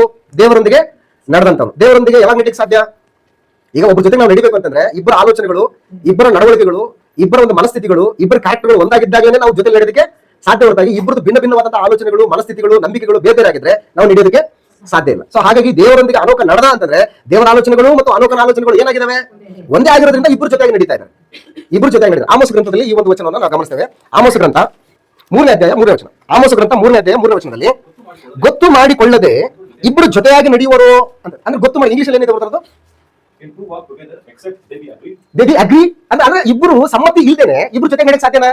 ಜೊತೆಗೆ ನಡೆಯಕ್ಕೆ ಸಾಧ್ಯ ಇಲ್ಲ. ಈಗ ಬೆಳಗ್ಗೆ ವಾಕಿಂಗ್ ಹೋಗ್ತಾ ಇರ್ತಾರೆ, ಅವರು ಬರೋವರೆಗೂ ಕೂಡ ವಾಕಿಂಗ್ ಮಾಡಲ್ಲ. ಕೆಲವು ಜನ ಅವರು ಪಾರ್ಟ್ನರ್ಸ್ ಬಂದಾಗ ಏನ್ ಮಾಡ್ತಾರೆ? ಇಬ್ರು ಜೊತೆಗೆ ವಾಕಿಂಗ್ ಮಾಡ್ತಾರೆ, ಮಾತಾಡ್ಕೊಂಡು ಏನು ಊಟ ಆಯ್ತಾ, ಹೇಗಾಯ್ತು, ನಿನ್ನೆ ಹೆಂಗಾಯ್ತು, ಇವತ್ತು ಹೆಂಗಾಯ್ತು. ಈಗ ಬೇರೆ ಯಾರೊಬ್ರು ಸಿಕ್ತು ಅಂತ ಇಟ್ಕೊಳ್ಳಿ, ಅವರು ಇದ್ರು ಕೂಡ ಅವ್ರ ಜೊತೆ ವಾಕ್ ಮಾಡಕ್ಕೆ ಇಷ್ಟಪಡಲ್ಲ. ಸೊ ಇಲ್ಲಿ ದೇವರೊಂದಿಗೆ ಅನೋಕನ ನಡೆದನು ಅಂತಂದ್ರೆ ಇಟ್ ಇಸ್ ವೆರಿ ಇಂಪಾರ್ಟೆಂಟ್. ಅವರ ಆಲೋಚನೆಗಳು ಅನೋಕನ ಆಲೋಚನೆಗಳು ಇಬ್ಬರು ಒಂದಾಗಿದ್ದಾಗ ಮಾತ್ರ ಜೊತೆಗೆ ನಡೆಯೋದಕ್ಕೆ ಸಾಧ್ಯ ಹೊರತಾಗಿ ಆಲೋಚನೆಗಳು ವಿಭಿನ್ನವಾಗಿದ್ದಂತ ಸಂದರ್ಭದಲ್ಲಿ ಜೊತೆಯಾಗಿ ನಡೆದಕ್ಕೆ ಸಾಧ್ಯ ಇಲ್ಲ ಅಂತ. ಆಮೇಲೆ ಇನ್ನೊಂದು ಇಂಪಾರ್ಟೆಂಟ್ ಏನಪ್ಪ ಅಂತಂದ್ರೆ ಅನೋಕ ಆ ರೀತಿ ದೇವರೊಟ್ಟಿಗೆ ನಡಿಬೇಕು ಅಂತಂದ್ರೆ ಆತ ಸನ್ಯಾಸಿಯಾಗಿ ಆ ರೀತಿ ನಡೀಲಿಲ್ಲ, ಒಬ್ಬಂಟಿಯಾಗಿದ್ದುಕೊಂಡು ದೇವರೊಟ್ಟಿಗೆ ನಡೀಲಿಲ್ಲ. ಈಗ ಇವತ್ತು ಕೂಡ ಯಾವುದೇ ನನಗೆ ಜಾಬ್ ಇಲ್ಲಪ್ಪ, ನಾನು ಒಬ್ಬನೇ ಇದ್ದೀನಿ, ನನಗೆ ಯಾರು ಹಿಂದಿಲ್ಲ ಮುಂದಿಲ್ಲ, ದೇವರಿಗೋಸ್ಕರ ನಾನು ಪ್ರಾಣನೆ ಕೊಡ್ತೀನಿ ಅನ್ನೋದ್ರಲ್ಲಿ ಏನು ವಿಶೇಷತೆ ಇಲ್ಲ. ಏನು ವಿಶೇಷತೆ ಇದೆ ಸರ್? ನನಗೆ ಯಾರಿಲ್ಲ, ನನಗೆ ಅಣ್ಣ ಇಲ್ಲ, ತಮ್ಮ ಇಲ್ಲ, ಬಂಧು ಇಲ್ಲ, ಬಳಗ ಇಲ್ಲ, ನಾನು ದೇವರಿಗೋಸ್ಕರ ನಾನು ಬದುಕ್ತೀನಿ, ದೇವ್ರು ಹೇಳ್ದಂಗೆ ಕೇಳ್ತೀನಿ ನಾನು ಅನ್ನೋದ್ರಲ್ಲಿ ವಿಶೇಷತೆ ಏನಾದ್ರು ಇದೆಯಾ? ಏನಿಲ್ಲ. ಅದೇ ಗಂಡ, ಹೆಂಡತಿ, ಮಕ್ಕಳು, ಬಂಧು, ಬಳಗ, ಸಮಾಜ ಇವುಗಳ ನಡುವೆ ಇದ್ದುಕೊಂಡು ನಾನು ದೇವರಿಗೋಸ್ಕರ ಬದುಕ್ತೀನಿ ಅನ್ನೋದಿದೆಯಲ್ಲ, ಇಟ್ ಇಸ್ ವೆರಿ ಚಾಲೆಂಜ್. ಇದು ವೆರಿ ಚಾಲೆಂಜ್. ಒಬ್ಬನೇ ಹೆಂಗ್ ಬೇಕಾದ್ರೆ ಬದುಕಬಹುದು. ಒಬ್ಬನೇ ಫಾರ್ ಎಕ್ಸಾಂಪಲ್ ನಾನು ಹೋಗ್ಬಿಟ್ಟು ಒಬ್ಬನೇ ಸತ್ಯ ದೇವರು, ಆತನು ಸಕಲವನ್ನು ನಿರ್ಮಾಣ ಮಾಡಿದಂತ ಸೃಷ್ಟಿಕರ್ತನು. ಇವತ್ತು ಇಡೀ ಪ್ರಪಂಚದಲ್ಲಿರ್ತಕ್ಕಂಥ ಬಹುತೇಕ ಜನರು ಸೃಷ್ಟಿ ವಸ್ತುಗಳನ್ನ ಇವತ್ತು ಪೂಜೆ ಮಾಡ್ತಾ ಇದ್ರಿ. ಸೃಷ್ಟಿಕರ್ತನನ್ನು ಬಿಟ್ಟು ಸೃಷ್ಟಿ ವಸ್ತುಗಳಿಗೆ ನೀವು ಅಡ್ಡ ಬೀಳ್ತಾ ಇದ್ರಿ. ಈ ಸೃಷ್ಟಿ ವಸ್ತುಗಳೆಲ್ಲವೂ ಕೂಡ ನೀವು ನಿರ್ಮಾಣ ಮಾಡಿಕೊಂಡಂತ ಈ ವಿಗ್ರಹಗಳೆಲ್ಲವೂ ಕೂಡ ಕಿವಿ ಇದೆ ಕೇಳಲ್ಲ, ಕಣ್ಣುಂಟು ನೋಡೋದಿಲ್ಲ, ಮೂಗುಂಟು ಮೂಸೋದಿಲ್ಲ, ಕೈ ಉಂಟು ಮುಟ್ಟೋದಿಲ್ಲ, ಇವೆಲ್ಲವೂ ಕೂಡ ವ್ಯರ್ಥವಾದವುಗಳೇ ಅಂತ ಹೇಳಿದ್ರೆ ಪರಿಸ್ಥಿತಿ ಹೆಂಗಿರ್ತದೆ? ಅವ್ನು ಸ್ವಲ್ಪ ವಿಚಾರಿಸ, ಅವ್ನು ಎಲ್ಲಿ ಅವನು, ಅವ್ನು ಯಾರು, ಯಾವ ಏರಿಯಾದಲ್ಲಿರ್ತಾನೆ, ಅವ್ನ ಮಕ್ಳು ಯಾರು, ಅವ್ರ ಹೆಂಡತಿ ಯಾರು, ಎಲ್ಲಿ ಹೋಗ್ತಾ ಇರ್ತಾರೆ, ಎಲ್ಲಿ ಬರ್ತಾ ಇರ್ತಾರೆ, ಸ್ವಲ್ಪ ಅವ್ನು ಮುಟ್ಸೋಣ. ಹೆಂಗಿರ್ತದೆ ಪರಿಸ್ಥಿತಿ? ಅದೇ ಒಬ್ಬನಾಗಿದ್ದಂತ ಇಟ್ಕೊಳ್ಳಿ, ಯಾರಿಲ್ಲ ನನಗೆ ಸತ್ಯ ಅವನಪ್ಪ, ಅವ್ನು ಯಾರಲ್ಲ ಬಿಡು, ಅವ್ನ ತಲೆ ಯಾಕೆ ಕೆಡಿಸಿದ್ದು, ಅವ್ನು ಏನೋ ಹುಚ್ಚ, ಅವ್ನು ಒಬ್ಬನೇ ಓದ್ತಾ ಇದ್ದಾನೆ ಏನೋ. So it is different. ನಾವು ಗಮನಿಸಬೇಕಿಲ್ಲ. ಇಲ್ಲಿ ಅನೋಕ ದೇವರೊಂದಿಗೆ ನಡೆದಿದ್ದಾನೆ ಅಂತಂದ್ರೆ ಒಬ್ಬಂಟಿಯಾಗಿ ನಡೆದಿಲ್ಲ. ಆತನ ಕುಟುಂಬಸ್ಥನಾಗಿ ಸಮಾಜದಲ್ಲಿ ಇದ್ದುಕೊಂಡು ಸ್ವಲ್ಪ ಸಂಸಾರಿಕನಾಗಿ ಒಂದೇ ವಿಶ್ವಾಸದಲ್ಲಿ ತಾನು ನಡೀತಾ ಇದ್ದಾನೆ, ತನ್ನವರನ್ನು ಕೂಡ ಏನ್ ಮಾಡ್ತಾ ಇದ್ದಾನೆ, ನಡೆಸ್ಕೊಂಡು ಹೋಗ್ತಾ ಇದ್ದಾನೆ. It is very important. ಆದಿಕಾಂಡ ಪುಸ್ತಕ 5ನೇ ಅಧ್ಯಾಯದಲ್ಲಿ ಒಂದ್ಸರಿ ಗಮನಿಸೋಣ. ಆದಿಕಾಂಡ ಪುಸ್ತಕ 5ನೇ ಅಧ್ಯಾಯ 21ನೇ ವಚನದಲ್ಲಿ ಅನೋಕನು 65 ವರ್ಷದವನಾದಾಗ ಮೆತುಶೆಲಹನನ್ನು ಪಡೆದನು. ಮೆತುಶೆಲಹನು ಹುಟ್ಟಿದ ಮೇಲೆ ಅನೋಕನು ಗಂಡು ಹೆಣ್ಣು ಮಕ್ಕಳನ್ನು ಪಡೆದು ದೇವರ ಅನ್ಯೋನ್ಯತೆಯಲ್ಲಿ 300 ವರ್ಷ ಬದುಕಿದನು. ದೇವರ ಅನ್ಯೋನ್ಯತೆಯಲ್ಲಿ ಒಂದಲ್ಲ ಎರಡಲ್ಲ, ಎಷ್ಟು ವರ್ಷ? 300 ಇಯರ್ಸ್. ಹೆಂಗೆ? ಸನ್ಯಾಸಿ ಆಗಿಲ್ಲ, ಒಬ್ಬಂಟಿಯಾಗಿಲ್ಲ, ಒಬ್ಬ ಸಂಸಾರಸ್ಥನಾಗಿ. ಇಟ್ ಇಸ್ ವೆರಿ ಇಂಪಾರ್ಟೆಂಟ್ ದೇವರೊಟ್ಟಿಗೆ ಹೆಂಗ್ ನಡೆದ ಅಂತೇಳಿ. ಸೊ ಇವತ್ತು ಅನೋಕ ದೇವರೊಟ್ಟಿಗೆ ನಡೆಯುವಂತವರಿಗೆ ಒಂದು ಸ್ಫೂರ್ತಿ, ಹೆಂಗ್ ನಡಿಬೇಕು ನೀವು ಅಂತೇಳಿ. ಸೊ ಇವತ್ತು ಒಬ್ಬೊಬ್ಬರೇ ಸಿಂಪಲ್ ಆಗಿ ನಡ್ಬಿಡ್ಬೋದು, ಏನ್ ತೊಂದರೆ ಇಲ್ಲ. ಒಬ್ಬನೇ ಇದ್ರೆ ಹೆಂಗ್ ಬೇಕಾದ್ರೆ ನಡಿಬಹುದು. ಒಬ್ಬ ಸಂಸಾರಸ್ಥನಾಗಿ ಕುಟುಂಬ ಸದಸ್ಯರುಗಳ ಮಧ್ಯೆ ಸಮಾಜದ ಮಧ್ಯದಲ್ಲಿ ದೇವರನ್ನ ಪ್ರತಿನಿಧಿಸುವಂತಹ ಒಬ್ಬ ವ್ಯಕ್ತಿಯಾಗಿ ನಡ್ಕೊಳ್ಳೋದಿದೆಯಲ್ಲ, it is very important, very important. So ಅದಕ್ಕಾಗಿ ಅನೋಕನ ವಿಷಯವನ್ನ, ಅನೋಕನ ಜೀವಿತ ಚರಿತ್ರೆಯನ್ನ ನಾವು ಆದಿಕಾಂಡ ಪುಸ್ತಕದಲ್ಲಿ ನಾವು ಗಮನಿಸ್ತೇವೆ. ನೆಕ್ಸ್ಟ್ ಮೆತುಶೆಲಹ, ಅನೋಕನ ಮಗ ಯಾರು? ಮೆತುಶೆಲಹ ಸ್ಪೆಷಲ್ ಏನು? 969 ಇಯರ್ಸ್ ಬದುಕಿದಂತಹ ಒಬ್ಬ ಹೆಚ್ಚು ವರ್ಷ ಭೂಮಿ ಮೇಲೆ ಬದುಕಿದಂತಹ ವ್ಯಕ್ತಿ ಅನ್ನುವಂಥ ಹೆಸರು ಯಾರಿಗೆ ಅಂತಂದ್ರೆ ಆತನಿಗೆ ಸೀಮಿತ. ಮೆತುಶೆಲಹ. ನೆಕ್ಸ್ಟ್ ಆತನ ಒಂದು ಬದುಕು ನೋಡ್ಬೇಕಂತಂದ್ರೆ 27ನೇ ವಚನ. 25ನೇ ವಚನ. ಮೆತುಶೆಲಹನು 187 ವರ್ಷದವನಾದಾಗ ಲೆಮಕನನ್ನು ಪಡೆದನು. ಲೆಮಕನು ಹುಟ್ಟಿದ ಮೇಲೆ ಮೆತುಶೆಲಹನು ಗಂಡು ಹೆಣ್ಣು ಮಕ್ಕಳನ್ನು ಪಡೆದು 782 ವರ್ಷ ಬದುಕಿದನು. ಅವನು ಒಟ್ಟು 969 ವರ್ಷ ಬದುಕಿ ಸತ್ತನು ಅಂತ ಹೇಳ್ತಾನೆ. ನೆಕ್ಸ್ಟ್ ಮೆತುಶೆಲಹ ಆದ ಮೇಲೆ ಲೆಮಕ 28ನೇ ವಚನ. ನೆಕ್ಸ್ಟ್ ಈಗ ನೋಡಿ ಸಂತತಿ ಏನ್ ಬರ್ತದೆ? ಲೆಮಕನ ಮಗ ಯಾರು ಮಗ? ನೋಹ ಅಂತ ಹೇಳ್ತಾನೆ. ಸೊ ನೆಕ್ಸ್ಟ್ ನೋಹನಿಗೆ 500 ವರ್ಷದವನಾದಾಗ ಶೇಮು, ಹಾಮು, ಯಫೆತ್ ಎಂಬ 3 ಮಂದಿ ಮಕ್ಕಳನ್ನ ನಾವು ಪಡಿತೀವಿ. ಸೊ ಇಲ್ಲಿ ಒಂದು ಪಾಯಿಂಟ್ ನಾವು ಆಲೋಚನೆ ಮಾಡಬೇಕಾದ್ರೆ, ಈಗ ಪ್ರಾರಂಭದಲ್ಲಿ ಇಷ್ಟು ಜನರು ಹೆಚ್ಚು ಕಡಿಮೆ ಎಲ್ಲರೂ ಕೂಡ 100 ವರ್ಷಗಳು ಬದುಕಿದಂತ ಚರಿತ್ರೆಯನ್ನು ನಾವು ಗಮನಿಸ್ತೇವೆ. ದೇವರು ಅಷ್ಟು ವರ್ಷಗಳ ಕಾಲ ಬದುಕುವುದಕ್ಕೆ ಅವಕಾಶ ಕೊಟ್ಟಿರೋದಕ್ಕೆ ಕಾರಣಗಳೇನು? ಈಗ ಅಷ್ಟು ವರ್ಷ ಬದುಕಿರಲ್ಲ, ಒಬ್ಬರು 300 ವರ್ಷ, 400 ವರ್ಷ, 500 ವರ್ಷ, 600 ವರ್ಷ, 700 ವರ್ಷ, ಅತಿ ಹೆಚ್ಚು ಅಂದ್ರೆ 969 ವರ್ಷ ಬದುಕಿದಂತ ಮೆತುಶೆಲಹ. ಇಷ್ಟು ವರ್ಷಗಳ ಆಯುಷ್ಕಾಲವನ್ನ ದೇವರು ಆ ಮನುಷ್ಯರಿಗೆ ಕೊಡುವುದಕ್ಕೆ ಕಾರಣಗಳೇನು? ನಂಬರ್ 1 ಏನು? ಸಂತಾನ ಅಭಿವೃದ್ಧಿ ಆಗಬೇಕು. ನಂಬರ್ 1. ನಂಬರ್ 2 ದೇವರ ಅನ್ಯೋನ್ಯತೆಯಲ್ಲಿ ನಡೆದಕ್ಕೋಸ್ಕರ ಅಷ್ಟೊಂದು ಆಯುಷ್ಕಾಲ ಕೊಟ್ಟ. Okay, consider. Number 3 it's very important. ಯಾಕೆ ಅಷ್ಟೊಂದು ಆಯುಷ್ಕಾಲ ಕೊಟ್ಟ ಅವ್ರಿಗೆ? ಯಾಕೆ ಅಷ್ಟೊಂದು ಆಯುಷ್ಕಾಲ ಕೊಟ್ಟ ಅಂತಂದ್ರೆ ದೇವರು ತಮ್ಮಗಳಿಗೆ ದಯಪಾಲಿಸುವಂತಹ ಮಕ್ಕಳಿಗೆ ದೇವರ ಗುಣಲಕ್ಷಣಗಳನ್ನ, ದೇವರು ತಮ್ಮ ಜೀವಿತಗಳಲ್ಲಿ ನಡೆಸಿದಂತ ಕಾರ್ಯಗಳ ವಿಷಯದಲ್ಲಿ ಅವುಗಳಿಗೆ ಪಾಠ ಮಾಡಬೇಕು. ಅವರುಗಳಿಗೆ ತಿಳಿಸ್ಬೇಕು. ಇವಾಗ ನಮಗೆ ಈಗೆಲ್ಲ ನೆಕ್ಸ್ಟ್ ಜನರೇಷನ್ಗೆ ಎಲ್ಲ ತಿಳಿಸ್ಕೊಳಕ್ಕೆ ಯೂಟ್ಯೂಬ್ ಇದೆ, ಗೂಗಲ್ ಇದೆ, ಎಲ್ಲ ಇದೆ. ನಾವು ಇದ್ರು ಸರಿ ಇಲ್ಲದೆ ಇದ್ರು ಸರಿ, ಅವ್ರು ಏನ್ ಮಾಡ್ತಾರೆ, ಅವರು ಸ್ಟಡಿ ಮಾಡ್ಕೊಂಡು ಹೋಗ್ತಾರೆ. ಅವಾಗಿದ್ವು ಅವೆಲ್ಲ? ಅವಾಗಿದ್ದಿಲ್ಲ. ದೇವರ ಕಾರ್ಯಗಳನ್ನ, ದೇವರ ಒಂದು ಕಾರ್ಯಗಳನ್ನ, ದೇವರ ಗುಣಲಕ್ಷಣಗಳನ್ನ, ದೇವರ ಒಂದು ಮಹತ್ ಕಾರ್ಯಗಳನ್ನ, ದೇವರು ತನ್ನ ಪ್ರಜೆಗಳಿಗೆ ನಡೆಸ್ತಕ್ಕಂತಹ ರೀತಿ ನೀತಿಗಳನ್ನ ಕುರಿತು ಅವ್ರ ಮಕ್ಕಳಿಗೆ ಹೇಳುವಂತಹ ಒಂದು ಪ್ರಕ್ರಿಯೆ ನಡಿಬೇಕನ್ನೋದಕ್ಕೋಸ್ಕರ ಅಷ್ಟೊಂದು ಆಯುಷ್ಕಾಲ ಕೊಡ್ತಾ ಇದ್ದವರಿಗೆ. ಅದಕ್ಕೆ ಅಬ್ರಹಾಮನಿಗೆ ಈ ಒಂದು ವಿಷಯವನ್ನ ದೇವರು ಹೇಳ್ತಾ ಇದ್ದಾನೆ. ಸೊದೋಮ್ ಗೊಮೋರ ಪಟ್ಟಣವನ್ನ ನಾಶ ಮಾಡ್ತಕ್ಕಂಥ ಸಂದರ್ಭದಲ್ಲಿ ದೇವರು ಅಬ್ರಹಾಮನಿಗೆ ಏನ್ ಹೇಳ್ತಾನೆ ಅಂತಂದ್ರೆ, ನಾನು ಸೊದೋಮ್ ಗೊಮೋರ ಪಟ್ಟಣವನ್ನ ನಾಶ ಮಾಡ್ಲಿಕ್ಕೆ ಇದೀನಲ್ಲ, ಈ ವಿಷಯವನ್ನ ಅಬ್ರಹಾಮನಿಗೆ ಹೇಳ್ದೇನೆ ನಾನು ಹೆಂಗ್ ನಾಶ ಮಾಡ್ಲಿ? ಅಬ್ರಹಾಮನ ಹೇಳ್ಬೇಕು ನಾನು. ಯಾಕೆ ಅಬ್ರಹಾಮನಿಗೆ ಹೇಳ್ಬೇಕು ಈ ವಿಷಯ? ಯಾಕೆ ಅಂತಂದ್ರೆ 18ನೇ ಅಧ್ಯಾಯ, ಆದಿಕಾಂಡ ಪುಸ್ತಕ 18ನೇ ಅಧ್ಯಾಯ 19ನೇ ವಚನದಲ್ಲಿ ಯಾಕೆ ಹೇಳ್ಬೇಕು ನಾನು ಈ ವಿಷಯ ಅಬ್ರಹಾಮನಿಗೆ ಅನ್ನುವಂಥದ್ದನ್ನ ಇಲ್ಲಿ ನಾವು ಕಾಣ್ತೇವೆ. 19ನೇ ವಚನದಲ್ಲಿ, ಅವನು ತನ್ನ ಪೌತ್ರರಿಗೆ ನೀವು ನ್ಯಾಯ ನೀತಿಗಳನ್ನು ನಡೆಸಿ ಯೆಹೋವನ ಮಾರ್ಗವನ್ನು ಅನುಸರಿಸಬೇಕೆಂದು ಬೋಧಿಸುವಂತೆ ಅವನನ್ನು ನಾನು ಆದುಕೊಂಡೇನಲ್ಲ. ಅಂದ್ರೆ ಅಬ್ರಹಾಮನನ್ನ ದೇವರು ಯಾವ್ದು ಕಾದ್ಕೊಂಡಿದ್ದಾನೆ? ಅಬ್ರಹಾಮನು ತನ್ನ ಪೌತ್ರರಿಗೆ ಅಂದ್ರೆ ಮಕ್ಕಳು ಮೊಮ್ಮಕ್ಕಳಿಗೆ ದೇವರ ನೀತಿ ನ್ಯಾಯಗಳನ್ನ ಆಜ್ಞಾಪಿಸಬೇಕು, ತಿಳಿಸಬೇಕು ಅನ್ನೋ ಉದ್ದೇಶದಿಂದ ನಾನು ಅಬ್ರಹಾಮನನ್ನ ನಾನು ಆದ್ಕೊಂಡಿದ್ದೀನಿ. ಸೊ ಈ ಮಾತಿನ ಆಧಾರದ ಮೇರೆಗೆ ದೇವರು ಪ್ರಾರಂಭ ಮನುಷ್ಯರಿಗೆ ಇಷ್ಟು ವರ್ಷಗಳನ್ನ ಯಾಕೆ ದಯಪಾಲಿಸಿದಂತಂದ್ರೆ, ನಂಬರ್ 1, ಭೂಮಿ ಮೇಲೆ ಅವರು ಸಂತಾನಾಭಿವೃದ್ಧಿಯನ್ನ ಹೊಂದಬೇಕು, ಭೂಮಿಯಲ್ಲಿ ಹೆಚ್ಚಬೇಕು, ಭೂಮಿಯನ್ನ ತುಂಬಿಕೊಳ್ಬೇಕು ಅನ್ನುವಂಥದ್ದು ಒಂದು. ಎರಡನೇದು, ದೇವರ ನೀತಿ ಕಾರ್ಯಗಳನ್ನ, ದೇವರ ಆಲೋಚನೆಗಳನ್ನ, ದೇವರು ತಮ್ಮ ಜೀವಿತಗಳಲ್ಲಿ ನಡೆಸಿದಂತಹ ಕ್ರಿಯೆಗಳನ್ನು ಕುರಿತು ತಮಗೆ ದೇವರು ದಯಪಾಲಿಸುವಂತಹ ಸಂತಾನಗಳಿಗೆ ಅವುಗಳ ವಿಷಯವಾಗಿ ಅವರು ಪ್ರಬೋಧಿಸಬೇಕು. ಇದು main important. Next clear. Next ನೋಹನ ಒಂದು ಬದುಕಿನ ಮುಂದುವರೆದ ಒಂದು ಜಿನೋಲಜಿ ವಂಶಗಳನ್ನು ನಾವು ಗಮನಿಸ್ತಾ ಇರ್ತಾರೆ. ನೋಹನಿಗೆ 3 ಜನ ಮಕ್ಕಳು. ಅವರುಗಳಲ್ಲಿ ಹಾಮು, ಶೇಮು, ಆಫೆತ್ ಅಂತೇಳಿ. 32ನೇ ವಚನ, 5ನೇ ಅಧ್ಯಾಯ, ಆದಿಕಾಂಡ ಪುಸ್ತಕ. ನೋಹನು 500 ವರ್ಷದವನಾದಾಗ ಶೇಮ್, ಹಾಮ್, ಎಫೆತ್ ಎಂಬ 3 ಮಂದಿ ಮಕ್ಕಳನ್ನ ಪಡೆದನು ಅಂತ ಹೇಳ್ತಾರೆ. ಸೊ ನೋಹನನ ಕಾಲದಲ್ಲಿ ಈ ರೀತಿಯಾದ ಒಂದು ಜನರೇಷನ್ ಬರ್ತಾ ಇದೆ. ಸೊ ನೆಕ್ಸ್ಟ್ ನೋಹನನ ಕಾಲದ ಮುಂದುವರೆದ ಭಾಗದಲ್ಲಿ ಏನಾಗ್ತಾ ಇದೆ? ಮನುಷ್ಯರ ಕೆಟ್ಟತನ ಭೂಮಿ ಮೇಲೆ ಹೆಚ್ಚಾಗ್ತಾ ಇದೆ. ಯಾಕೆ ಹೆಚ್ಚಾಗ್ತಾ ಇದೆ ಅಂತಂದ್ರೆ 6ನೇ ಅಧ್ಯಾಯ 2ನೇ ವಚನದಲ್ಲಿ ಯಾಕೆ ಹೆಚ್ಚಾಗ್ತದೆ ಅಂದ್ರೆ, ಎಲ್ಲರೂ ತಮ್ಮ ಇಷ್ಟ ಬಂದಂಗೆ ಬದುಕ್ತಾ ಇದ್ದಾರೆ. ದೇವರ ಆಲೋಚನೆಗಳ ಪ್ರಕಾರವಾಗಿ, ದೇವರ ಒಂದು ನೀತಿ ನಿಯಮಗಳ ಪ್ರಕಾರವಾಗಿ ಯಾರು ಬದುಕ್ತಾ ಇಲ್ಲ. ನಿನ್ ಮನಸ್ಸಿಗೆ ಹೆಂಗ್ ಬರ್ತದೋ ನೀನ್ ಹಂಗ್ ಬದುಕು ಅಷ್ಟೇ. ನನ್ನ ಮನಸ್ಸಿಗೆ ಹೆಂಗ್ ಬರ್ತದೋ ನಾನು ಬದುಕ್ತೀನಿ. ಇವತ್ತು ನೋಡ್ತಾ ಇರೋ ಪರಿಸ್ಥಿತಿ ಇದೆ. ಇವತ್ತು ಅದೇ ನೋಡ್ತೀವಿ. ಯಾರಾದ್ರೂ ಇವಾಗ ಚಿಕ್ಕ ಮಕ್ಕಳು ಏನೋ ಸಿಗರೇಟ್ ಸೇರ್ತಾರೆ, ಬೀಡಿ ಸೇರ್ತಾರೆ, ಏನೋ ಒಂದು ಕೆಟ್ಟ ಕೆಲಸ ಮಾಡೋದು ಅಂತ ಇಟ್ಕೊಳ್ಳಿ. ನಾವು ಹೋಗ್ಬಿಟ್ಟು ಏನೋ ಮಾಡ್ತಾ ಇದೆಯಾ, ನಿನ್ ಬುದ್ಧಿ ಇಲ್ವೇನೋ, ನೀನು ಈ ಚಿಕ್ಕ ವಯಸ್ಸಿಗೆ ಅದೇನೋ ನೀನ್ ಯಾವ ಹೇಳಕ್ಕೆ ಅದನ್ನ, ನೀನ್ ಯಾರು ಹೇಳಕ್ಕೆ, ನಿನ್ ಕೆಲಸ ನೀನ್ ನೋಡ್ಕೋಗು ಅಂದ್ರೆ ಏನಂತ ತಮ್ಮ ಮನಸ್ಸಿಗೆ ಬಂದಂಗೆ ಏನ್ ಮಾಡ್ತಾ ಇದಾರೆ, ಬದುಕ್ತಾ ಇದ್ದಾರೆ. ಓಕೆ, ಅವ್ನು ಮಾಡುವಂತಹ ಕೆಟ್ಟ ವಿಚಾರಗಳನ್ನ ತಗೊಂಡು ಹೋಗ್ಬಿಟ್ಟು ಏನಾದ್ರು ಅವ್ರ ಪೋಷಕರಿಗೆ ಅಂತ ಇಟ್ಕೊಳ್ಳಿ. ಅವ್ರ ಪೋಷಕರು ಏನಂತಾರೆ, ನೀನು ನನ್ನ ಮಕ್ಕಳು ಸಾಕ್ತೀಯ, ನೀನು ನನ್ನ ಮಕ್ಕಳು ಪೋಷಣೆ ಮಾಡ್ತೀಯ, ಅವ್ನು ನನ್ನ ಮಕ್ಕಳು ಅವ್ನು ಏನಾರು ಮಾಡಿ ನೀನು ಅವ್ನು ಹೇಳಕ್ಕೆ ಅಂತ ಹೇಳ್ಬಿಟ್ಟು ಪೋಷಕರಿಂದ ಕೂಡ ಏನ್ ಮಾಡ್ತದೆ, ರಿಪ್ಲೈ ಬರ್ತದೆ. ಪರಿಸ್ಥಿತಿಗಳು ಹೆಂಗಾಗಿದೆ ಅಂತಂದ್ರೆ ಯಾರಿಗೂ ಕೂಡ ಹೇಳದಿರ್ತಕ್ಕಂತಹ ಪರಿಸ್ಥಿತಿಗಳು. ಆಮೇಲೆ ಯಾರಿಗೂ ಕೂಡ ಒಳ್ಳೇದನ್ನ ಮಾಡುವಂತಹ ಒಂದು ಪರಿಸ್ಥಿತಿಗಳು ಕೂಡ ಇಲ್ಲ ಇವತ್ತು ನಾವು ನೋಡ್ತಾ ಇರ್ತೀವಿ ಅನೇಕ ಒಂದು ಘಟನಾವಳಿಗಳನ್ನ. ಎಲ್ಲೋ ಒಂದು ರಸ್ತೆಯಲ್ಲಿ ಹೋಗುವಂತ ಸಂದರ್ಭದಲ್ಲಿ ಯಾರೋ ಒಬ್ರು ಬಿದ್ದಿತ್ತು ಅಂತ ಇಟ್ಕೊಳ್ಳಿ, ಅವ್ರಿಗೆ ಏನೋ ಒಂದಿಷ್ಟು ಹೆಲ್ಪ್ ಮಾಡಬೇಕು ಅನ್ನುವಂತ ಮನಸ್ಸಿಟ್ಕೊಂಡು ಒಳ್ಳೆ ಭಾವನೆಯಿಂದ ಅವ್ರ ಹತ್ರ ಹೋದ್ರೆ ಅದನ್ನ ಕೆಟ್ಟದಾಗ್ತದೆ ಹೊರತಾಗಿ ಒಳ್ಳೆದನ್ನು ಬಯಸುವಂತ ಸ್ಥಿತಿಗಳಲ್ಲಿ ಇವತ್ತು. ಯಾರೋ ಒಬ್ರು ಕಷ್ಟದಲ್ಲಿ ಬಿದ್ದು ಒಳ್ಳಾಟ ಆಕ್ಸಿಡೆಂಟ್ ಅಲ್ಲಿ ಬಿದ್ದು ಸಾಯ್ತಾ ಇದ್ದಾನೆ ಅಂತಂದ್ರೆ ಅವನ್ನ ಪ್ರಾಣವನ್ನ ಕಾಪಾಡುವಂತದ್ದನ್ನ ಬಿಟ್ಬಿಟ್ಟು ಇವತ್ತು ಅದನ್ನ ಫೋಟೋ ಮಾಡಿ, ವಿಡಿಯೋ ಮಾಡಿ, ಲೈವ್ ಅಲ್ಲಿ ಬಿಟ್ಟು ಆನಂದ ಪಡ್ತಕ್ಕಂಥ ಮನಸ್ಥಿತಿಗಳು ಇವತ್ತು ಪ್ರಪಂಚದಲ್ಲಿ ಜಾಸ್ತಿ ಆಗ್ತದೆ. ಸೊ ಏನಕ್ಕೆ ಹಿಂಗಲ್ಲ ಅಂತಂದ್ರೆ ಎಲ್ಲರೂ ತಮ್ಮ ಇಷ್ಟ ಒಂದು ರೀತಿಯಲ್ಲಿ ಏನ್ ಮಾಡ್ತಾ ಇದ್ದಾರೆ, ನಡೀತಾ ಇದ್ದಾರೆ. ಕಾರಣ ಏನು? ಎಲ್ಲರೂ ಈ ರೀತಿ ನಡೀಬೇಕಾದ್ರೆ ಕಾರಣ ಏನು? ಒಂದದ್ದು ಧರ್ಮೋಪದೇಶಕರಿಲ್ಲ. ಜ್ಞಾನೋತ್ತರ ಪುಸ್ತಕದಲ್ಲಿ ನೋಡ್ತೀವಿ, ಏನಂತ ನೋಡ್ತೀವಿ, ದೇವದರ್ಶಕರಿಲ್ಲದಿರುವಲ್ಲಿ ಜನರು ಏನ್ ಮಾಡ್ತಾರೆ, ಅಂಕೆ ಮೀರುವರು. ಅಂದ್ರೆ ಇವತ್ತು ಚರ್ಚ್ಗಳಲ್ಲಾಗ್ಲಿ, ದೇವಸ್ಥಾನಗಳಲ್ಲಾಗ್ಲಿ, ಮಸೀದಿಗಳಲ್ಲಾಗ್ಲಿ, ಮಗದೊಂದು ಧಾರ್ಮಿಕ ಕೇಂದ್ರಗಳಲ್ಲಾಗ್ಲಿ ಏನ್ ನಡೀತಾ ಇವತ್ತು? ಬೋಧನೆಗಳು ನಡೀತಾ ಇಲ್ಲ ಸರಿಯಾಗಿ. ಬೋಧಿಸುವಂತಹ ವ್ಯಕ್ತಿಗಳು ಕೂಡ ಏನಿಲ್ಲ, ಮಾದರಿಕರವಾದಂತ ರೀತಿಯಲ್ಲಿ ಇಲ್ಲ. ಆ ಬೋಧನೆಗಳೆಲ್ಲವೂ ಕೂಡ ಹೇಗಿದೆ ಅಂತಂದ್ರೆ ಸ್ವಾರ್ಥದಿಂದ ಕೂಡಿದಂತ ಬೋಧನೆಗಳು, ಕೇವಲ ಭೌತಿಕವಾದಂತಹ ದೃಷ್ಟಿಕೋನದ ಮೇಲೆ ಅವಲಂಬನೆ ಆಗಿರ್ತಕ್ಕಂಥ ಬೋಧನೆಗಳು ಇವತ್ತು ಪ್ರಪಂಚದಲ್ಲಿ ಕಾಣ್ತಾ ಇರ್ತಾ ಹೊರತಾಗಿ ಆತ್ಮ ಸಂಬಂಧವಾದಂತಹ ಬೋಧನೆಗಳು ಇವತ್ತು ಪ್ರಪಂಚದಲ್ಲಿ ಬಹಳ ಕಡಿಮೆಯಾಗಿ ಕಾಣ್ತಾ ಇದೀವಿ. ಅವತ್ತಿನ ಕಾಲದಲ್ಲಿ ಅಪೊಸ್ತಲರು ತಮ್ಮ ಕೈಯಿಂದ ಕಷ್ಟಪಟ್ಟು ದುಡಿದು ತಮ್ಮ ಕೊರತೆಗಳನ್ನು ನೀಗಿಸಿ, ತಮ್ಮ ಜೊತೆಲಿದ್ದಂಥವರ ಕೊರತೆಗಳನ್ನು ಕೂಡ ನೀಗಿಸಿ, ಇದರ ಮೇಲೆ ಭಾರ ಹಾಕಬಾರ್ದು ನಾವು ಅಂತೇಳಿ ಅವರೆಲ್ಲರಿಗೂ ಕೂಡ ಮಾದರಿಕರವಾದಂತಹ ಬದುಕನ್ನು ಬದುಕಿದಂತಹ ಮಹನೀಯರು ಅಪೊಸ್ತಲರು ಮತ್ತು 1ನೇ ಶತಮಾನದ ಕ್ರೈಸ್ತರು. ಇವತ್ತು ಅವರ ಹೆಜ್ಜೆಗಳನ್ನು ಯಾರು ಅನಿಸ್ತಾ ಇರ್ತಾರೆ ಇವತ್ತು? ಯಾರು ಅನಿಸ್ತಾರೆ ಸರ್? ಇವತ್ತು ಬೋಧನೆ ಮಾಡುವಂತಹ ಬೋಧಕರ ಒಂದು ಲೈಫ್ ಸ್ಟೈಲ್ ನೋಡಿ ನೀವು ಹೆಂಗಿರ್ತದೆ. ಐಷಾರಾಮಿಕರದಿಂದ ಕೂಡಿದಂತಹ ಒಂದು ಜೀವನ ಶೈಲಿ ಅವರು. ಅವ್ರು ಹಾಕೊಳ್ಳುವಂತಹ ಬಟ್ಟೆಗಳು, ಸೂಟುಗಳು, ಅವ್ರು ತಿನ್ನುವಂತಹ ಆಹಾರಗಳು, ಅವ್ರು ಓಡಾಡುವಂತಹ ಕಾರ್ಗಳು, ಅವ್ರು ಇರ್ತಕ್ಕಂಥ ಮನೆಗಳು ಎಷ್ಟು ಶ್ರೀಮಂತಿಕೆಯಿಂದ ಕೂಡಿರ್ತದೆ. ಸೊ ಇದೆಲ್ಲ ಏನು ಮಾಡಲು, ಏನು ಸಮಾಜಕ್ಕೆ ನಾವು ಏನು ಮಾದರಿಯನ್ನು ತೋರಿಸ್ತಾ ಇದೀವಿ ನಾವು. ಅದಕ್ಕೆ ಕರ್ತನಾದ ಯೇಸು ಕ್ರಿಸ್ತನು ತನ್ನ ವಿಷಯ ಏನ್ ಹೇಳ್ತಾನೆ ಅಂತಂದ್ರೆ, ಮನುಷ್ಯ ಕುಮಾರನು ಸೇವೆ ಮಾಡುವುದಕ್ಕೆ ಬಂದನು ಹೊರತಾಗಿ ಸೇವೆ ಮಾಡಿಸಿಕೊಳ್ಳೋದಕ್ಕೆ ಏನ್ ಬರಲಿಲ್ಲ ಅಂತ ಹೇಳ್ತಾನೆ. ಇದನ್ನ ಮಾಡುವಂತಹ ಅದ್ಭುತ ಕಾರ್ಯಗಳನ್ನ, ಸೂಚಕ ಕಾರ್ಯಗಳನ್ನ ಗಮನಿಸಿದಂತಹ ಅನೇಕ ಜನರು ಕರ್ತನಾದ ಯೇಸು ಕ್ರಿಸ್ತನು ಎಲ್ಲಿ ಉಳ್ಕೊಂಡಿದ್ದಾನೆ, ನಾವು ಬರ್ತೀವಿ, ನೀನು ಎಲ್ಲಿ ಉಳ್ಕೊಂಡಿದ್ದೆ ಅಂತ ಹೇಳ್ಬಿಟ್ಟು ನೋಡ್ತೀವಿ ಅಂತ ಹೇಳ್ಬಿಟ್ಟು ಆತನಿಂದ ಬರ್ತಾರೆ. ಅಂದ್ರೆ ಅವ್ರು ಯಾವ ಸ್ಥಿತಿಯಿಂದ ಬರ್ತಾ ಇದ್ದಾರೆ?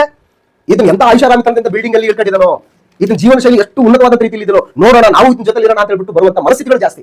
ಅದಕ್ಕೆ ಯೇಸು ಕ್ರಿಸ್ತನು ಹೇಳ್ತಾನೆ, ಆಕಾಶದಲ್ಲಿ ಹಾರಾಡುವ ಹಕ್ಕಿಗಳಿಗೆ ಗೂಡುಗಳಿವೆ, ನರಿಗಳಿಗೆ ಗೊತ್ತುಗಳಿವೆ, ಮನುಷ್ಯ ಕುಮಾರನಿಗೆ ತಲೆ ಇಡುವಷ್ಟು ಕೂಡ ಜಾಗ ಇಲ್ಲ, ಬರ್ತೀರಾ ಬಂದು ನೋಡಿ ನಾನು ಎಲ್ಲಿದ್ದೀನಿ ಅಂತ ಹೇಳ್ಬಿಟ್ಟು ಹೇಳ್ತಾನೆ. ಅಂದ್ರೆ ಈ ರೀತಿಯಾದಂತಹ ಬದುಕಿದಂತಹ ಮಹನೀಯರ ಹೆಜ್ಜೆ ಜಾಡನ್ನ ಇವತ್ತು ಅನುಸರಿಸದೆ, ಮಾದರಿಕರವಾದಂತಹ ಜೀವಿತವನ್ನ ಜೀವಿಸದೆ, ಅಪೊಸ್ತಲರ ಬೋಧನೆ ಪ್ರಕಾರ ಬದುಕುಗಳನ್ನ ಬದುಕದೆ ಇರೋದ್ರಿಂದ ಕೇಳುಗರೂ ಕೂಡ ಏನಾಗಿದ್ದಾರೆ, ಅಂಕೆ ಮೀರ್ತಾ ಇದ್ದಾರೆ. ಧರ್ಮೋಪದೇಶಕರಿಲ್ಲದಿರುವುದರಲ್ಲಿ ಜನರು ಏನ್ ಮಾಡ್ತಾರೆ, ಅಂಕೆ ಮೀರ್ತಾ ಇದ್ದಾರೆ. ಅಂದ್ರೆ ಇವತ್ತು ಮನುಷ್ಯರ ಕೆಟ್ಟತನ ಈ ರೀತಿ ಆಗೋದಕ್ಕೆ ಕಾರಣ ಏನಂತಂದ್ರೆ, ಬೋಧಿಸೋರೂ ಇಲ್ಲ, ಬೋಧನೆ ಪ್ರಕಾರ ನಡೆಯುವಂತವರು ಕೂಡ ಇಲ್ಲ, ಎಲ್ಲರೂ ಅವರ ಮನಸ್ಸಿಗೆ ಏನ್ ಮಾಡ್ತಾ ಇದ್ದಾರೆ, ಬಂದಂಗೆ ನಡೀತಾ ಇದ್ದಾರೆ. ಸೊ ಹಾಗಾಗಿ ಪರಿಸ್ಥಿತಿಗಳು ಏನಾಗಿದೆ ಅಂತಂದ್ರೆ, ಈ ರೀತಿಯಾದಂತಹ ಒಂದು ಹೀನಾಯ ಸ್ಥಿತಿ ಬಂದ್ಬಿಟ್ಟಿದೆ. ಅದಕ್ಕೆ ಹೇಳ್ತಾನೆ 7ನೇ ವಚನದಲ್ಲಿ, ಮನುಷ್ಯ ಪುತ್ರಿಯರ ಸೌಂದರ್ಯವನ್ನು ನೋಡಿ ತಮ್ಮ ತಮಗೆ ಇಷ್ಟವಾದವರನ್ನ ನಿರ್ಣಯ ಮಾಡ್ಕೊಂಡ್ರು. ತಮಗೆ ಇಷ್ಟವಾದಂತವ್ರನ್ನ, ತಮಗೆ ಇಷ್ಟ, ಅವನ ತಂಗಿನೋ ತಮ್ಮನೋ ಅಣ್ಣನೋ ಅದೋ ಇದೋ ಏನು ಸಂಬಂಧ ಇಲ್ಲ, ನಮ್ಗೆ ಇಷ್ಟ ಅದೆಯಾ, ಓಕೆ ನೈಸ್, ಮದುವೆ ಮಾಡ್ಕೊಂಡ್ಬಿಡೋಣ. ಸೊ ಈ ರೀತಿಯಾದಂತಹ ಪರಿಸ್ಥಿತಿಗಳು, ಸೊ ಈ ರೀತಿಯಾದಂತಹ ಒಂದು ಪರಿಸ್ಥಿತಿಗಳಿಂದ ದೇವರು ಏನ್ ಮಾಡ್ತಾನೆ ಅಂತಂದ್ರೆ, ನನ್ನ ಆತ್ಮ ಮನುಷ್ಯರಲ್ಲಿ ಶಾಶ್ವತವಾಗಿರುವುದಿಲ್ಲ, ಅವರು ಭ್ರಷ್ಟರಾದ್ರಿಂದ ಮತ್ತೆ ಅಂತ ಹೇಳ್ಬಿಟ್ಟು ಅಲ್ಲಿಂದ ಅವ್ರ ಆಯುಷ್ಕಾಲ ಏನ್ ಮಾಡ್ತಾನೆ, ಕಟ್ ಮಾಡ್ತಾನೆ ಅಂತ. ಅಂದ್ರೆ ದೇವರು ಕೊಟ್ಟಂತ ಆಯುಷ್ಕಾಲ ಏನಕ್ಕೋಸ್ಕರ, ಆ ಉದ್ದೇಶ ನೆರವೇರ್ತಾ ಇಲ್ಲ, ಆ ಉದ್ದೇಶ ನೆರವೇರ್ತಾ ಇಲ್ಲ, ಶರೀರಕ್ಕೂ ಮನಸ್ಸಿಗೂ ಸಂಬಂಧಪಟ್ಟ ಇಚ್ಛೆಗಳನ್ನ ನೆರವೇರ್ತಾ ಇದೆ ಹೊರತಾಗಿ ದೇವರ ಆಲೋಚನೆ ಪ್ರಕಾರ ಜೀವಿಸತಕ್ಕಂತಹ ಜೀವನ ಶೈಲಿ ಮನುಷ್ಯರಲ್ಲಿ ಕಂಡು ಬರ್ತಲ್ಲ. ಅದಕ್ಕಾಗಿ ದೇವರು ಪಶ್ಚಾತ್ತಾಪಪಟ್ಟು ನಾನು ಸುಮ್ಮನೆ ಮನುಷ್ಯನನ್ನು ಉಂಟು ಮಾಡ್ಬಿಟ್ನಲ್ಲ ಅನ್ನುವಂತಹ ದಿಕ್ಕಿಗೆ ದೇವರನ್ನ ನಡೆಸ್ಕೊಂಡು ಹೋದಂತವ್ರು ಯಾರಾದ್ರೂ ಮನುಷ್ಯರೇ. ದೇವರು ಯಾವತ್ತೂ ಕೂಡ ಪಶ್ಚಾತ್ತಾಪ ಪಡುವಂತ ಸ್ಥಿತಿಯಲ್ಲಿ ದೇವರು ಇರೋದಕ್ಕೆ ಸಾಧ್ಯ ಇಲ್ಲ. ಮನುಷ್ಯರು ನಾವಾದ್ರೂ ಪಶ್ಚಾತ್ತಾಪ ಪಡ್ಬೋದು, ಅಯ್ಯೋ ತಪ್ಪ ಯಾವುದೋ ಒಂದು ಪರಿಸ್ಥಿತಿ ಪ್ರಭಾವ ಒಳಗಾಗಿನೋ ಅಥವಾ ಯಾವುದಕ್ಕೂ ಒಂದು ಇದಾಗಿ ನಾನು ತಪ್ಪು ಮಾಡ್ಬಿಟ್ಟು ಅಂತೇಳಿ ನಾನು ಬೇಕಾದ್ರೆ ಪಶ್ಚಾತ್ತಾಪ ಪಡ್ಬೋದು ಮನುಷ್ಯ. ಆದ್ರೆ ದೇವರು ಯಾರು, ಸರ್ವಜ್ಞಾನಿ, ಭೂತ ವರ್ತಮಾನ ಭವಿಷ್ಯ ಕಾಲಗಳನ್ನ ಅರಿತಂತಹ ಮಹಾದೇವರು. ಮತ್ತೆ ಅಂತಹ ದೇವರೇ ಇವತ್ತು ಪಶ್ಚಾತ್ತಾಪ ಪಡುವಂತ ರೀತಿಯಲ್ಲಿ, ನೊಂದುಕೊಳ್ಳುವಂತ ರೀತಿಯಲ್ಲಿ ಯಾರು ನಡೆಸ್ತಾ ಇದ್ದಾರೆ, ಮನುಷ್ಯರು ನಡೆಸ್ತಾ ಇದ್ದಾರೆ, ಮನುಷ್ಯರು. ಅದಕ್ಕೆ ದೇವರು ಏನ್ ಮಾಡ್ತಾರೆ, ಬೇಡ ಸಾವಾಸನೆ ಬೇಡ, ನನಗೆ ಸಾಕಾಗೋಯ್ತು, ನನಗೆ ನಾನು ಬರೀ ಇವ್ರನ್ನಲ್ಲ ಇವ್ರ ಜೊತೆಗೆ ಇರುವಂತ ಎಲ್ಲರೂ ಕೂಡ ನಾನು ಮಾಡ್ಬಿಡ್ತೀನಿ, ನಾನು ನಾಶ ಮಾಡ್ಬಿಡ್ತೀನಿ ಅನ್ನುವಂತ ಸ್ಥಿತಿಗೆ ದೇವರ ಕರ್ಕೊಂಡ್ಬಂದವರು ಯಾರಂದ್ರೆ ಮನುಷ್ಯರೇ. ಅದಕ್ಕೆ ದೇವರು ಏನ್ ಮಾಡ್ತಾನೆ ಅಂತಂದ್ರೆ, ಈ ರೀತಿಯಾದಂತಹ ನಿರ್ಧಾರಕ್ಕೆ ಬಂದಂತಹ ಸಂದರ್ಭದಲ್ಲಿ ನೀತಿವಂತನಾದಂತಹ ನೋಹ ಮಾತ್ರ ಕಣ್ಣಿಗೆ ಬೀಳ್ತಾನೆ. 9ನೇ ವಚನದಲ್ಲಿ, 6ನೇ ವಚನ, ನೋಹನ ಚರಿತ್ರೆ ಅನ್ನೋದು ಸ್ಟಾರ್ಟ್ ಆದಾಗ, ನೋಹನು ನೀತಿವಂತನು, ತನ್ನ ಕಾಲದವರಲ್ಲಿ ತಪ್ಪಿಲ್ಲದವನೂ ಆಗಿದ್ದನು, ಅವನು ದೇವರೊಂದಿಗೆ ಅನ್ಯೋನ್ಯವಾಗಿ ನಡೆದುಕೊಂಡನು ಅಂತ ಹೇಳ್ತಾನೆ. ಅನ್ಯೋನ್ಯವಾಗಿ ನಡೆದುಕೊಂಡನು, ಇಟ್ ಇಸ್ ವೆರಿ ಇಂಪಾರ್ಟೆಂಟ್. ಅನ್ಯೋನ್ಯತೆ ಅಂತಂದ್ರೆ, ಅನ್ಯೋನ್ಯತೆ ಅಂದ್ರೆ ಏನು, ಒಂದೇ ಭಾವನೆ, ಒಂದೇ ಆಲೋಚನೆ, ಒಂದೇ ಮನಸ್ಸು, ಇದು ಅನ್ಯೋನ್ಯ ಭಾವನೆ. ಇವತ್ತು ಪರಿಸ್ಥಿತಿ ಹೆಂಗಿತ್ತು ಅಂತಂದ್ರೆ, ಮನೆಗೆ ಯಾರಿಗೆ ಗೆಸ್ಟ್ಗಳು ಬರಲಿ, ಬಂದು ಅವರು ಹೋಗೋವರೆಗೂ ಕೂಡ ಆ ಅನ್ಯೋನ್ಯತೆ ಅಷ್ಟು ಪರಿಪೂರ್ಣವಾಗಿ ಕಾಣಲ್ಲ. ಹೆಂಗ್ ಕಾಣಿಸುತ್ತೆ ಅಂತಂದ್ರೆ, ಜಸ್ಟ್ ಅಂದ್ರೆ ಆಕ್ಟಿಂಗ್ ಅಷ್ಟೇನೆ, ಆಕ್ಟಿಂಗ್ ಅಷ್ಟೇನೆ. ಅವಾಗ ಬಂದಾಗ ಹೌದಾ ಬನ್ನಿ ಅವರು ಇದು ಕಾಣ್ತೀವಿ ನಾವು ಇಲ್ಲಿ. ಸೊ ಅವ್ರಿದ್ದಾಗ ಎಲ್ಲ ಬಿಗಿ, ಅವ್ರು ಹೋಗ್ಲಿ ಹಂಗೆಲ್ಲ ಮಾಡ್ಬೇಡ, ಅವ್ರು ಹೋಗ್ಲಿ ಎಲ್ಲ ಸೀಕ್ರೆಟ್ಸ್. ಸೊ ಇದು ಅನ್ಯೋನ್ಯತೆ ಅಲ್ಲ, ಇದು ಅನ್ಯೋನ್ಯತೆ ಅಲ್ಲ. ಸೊ ಇಲ್ಲಿ ಏನ್ ಹೇಳ್ತಾನೆ ಅಂತಂದ್ರೆ, ದೇವರೊಂದಿಗೆ ಅನ್ಯೋನ್ಯವಾಗಿ ನಡೆದುಕೊಂಡ ನೋಹ ಅಂತ ಹೇಳ್ತಾನೆ. ಸೊ ಅದಾದ್ಮೇಲೆ ಚರಿತ್ರೆಗಳು ಹಿಂಗೆ ಮುಂದುವರಿತವೆ, ವಂಶಗಳು ಹಿಂಗೆ ಮುಂದುವರಿತಾ 11ನೇ ಅಧ್ಯಾಯದಲ್ಲಿ ಈ ರೀತಿ ನೋಹನ ಮೂಲಕ ದೇವರು ನಾವೆಯನ್ನ ಕಟ್ಟಿಸಿ, ಆ ನಾವೇ ಹೀಗೆ ಇರಬೇಕು ಅಂತ ಹೇಳ್ತಾ ಇದ್ದಾನೆ. ಹೆಂಗೆಂಗೋ ಕಟ್ಟೋದಲ್ಲ. ಈಗ ಹೇಳ್ತಾನೆ 6ನೇ ಅಧ್ಯಾಯದಲ್ಲಿ ಒಂದು ಸ್ವಲ್ಪ ನಿಂತ್ಕೊಳ್ಳೋಣ. ಅಲ್ಲಿ ಹೇಳ್ತಾನೆ 13ನೇ ವಚನದಲ್ಲಿ 6ನೇ ಅಧ್ಯಾಯ 13ನೇ ವಚನ, ಆಗ ದೇವರು ನೋಹನಿಗೆ, ಎಲ್ಲಾ ದೇವರಿಗೂ ಅಂತ್ಯವನ್ನು ತೀರ್ಮಾನಿಸಿದ್ದೇನೆ, ಭೂಲೋಕವು ಅವರ ಅನ್ಯಾಯದಿಂದ ತುಂಬಿದೆ, ನಾನು ಅವರನ್ನು ಭೂಮಿಯ ಮೇಲಿರುವುದೆಲ್ಲನ್ನು ಅಳಿಸಿ ಬಿಡ್ತೇನೆ, ನೀನು ತುರಾಯಿ ಮರದಿಂದ, ಇಟ್ ಇಸ್ ವೆರಿ ಇಂಪಾರ್ಟೆಂಟ್, ಅಡಲೆ ಮಾಡ್ಕೊಂಡು ದೇವರು ಹೇಳ್ತಾನೆ ತುರಾಯಿ ಮರ ಅಂತ ಹೇಳ್ತಾನೆ. ತುರಾಯಿ ಮರನೇ ಯಾಕೆ ಅಂತ ಹೇಳ್ಬಿಟ್ಟು ಏನ್ ಮಾಡ್ತಾ ಇಲ್ಲ ನೋಹ, ಕೇಳ್ತಾ ಇಲ್ಲ. ಇಲ್ಲ ದೇವರೇ ತುರಾಯಿ ಮರ ಅಂದ್ರೆ ಇಲ್ಲಿ ಸಿಗೋದು ಬಹಳ ಕಷ್ಟ, ಆ ಕಡೆ ತುಂಬಾ ದೂರದಲ್ಲಿದೆ, ಟ್ರಾನ್ಸ್ಪೋರ್ಟೇಷನ್ ಕಷ್ಟ ಆಗುತ್ತೆ, ನೋಡಿ ಬೇರೆ ಏನಾದ್ರು ಇದ್ರೆ ಅನ್ನುವಂತ ರೀತಿಯಲ್ಲಿ ನೋಹ ಮಾತಾಡ್ಲಿಲ್ಲ. ಏನಂದ್ರೆ ತುರಾಯಿ ಮರನೇ. ನೆಕ್ಸ್ಟ್ ಅದರಲ್ಲಿ ತುಂಬಾ ಕೋಣೆಗಳು ಇರಬೇಕು, ಒಳಕ್ಕೂ ಹೊರಕು ನಾರ ಹಚ್ಚಬೇಕು.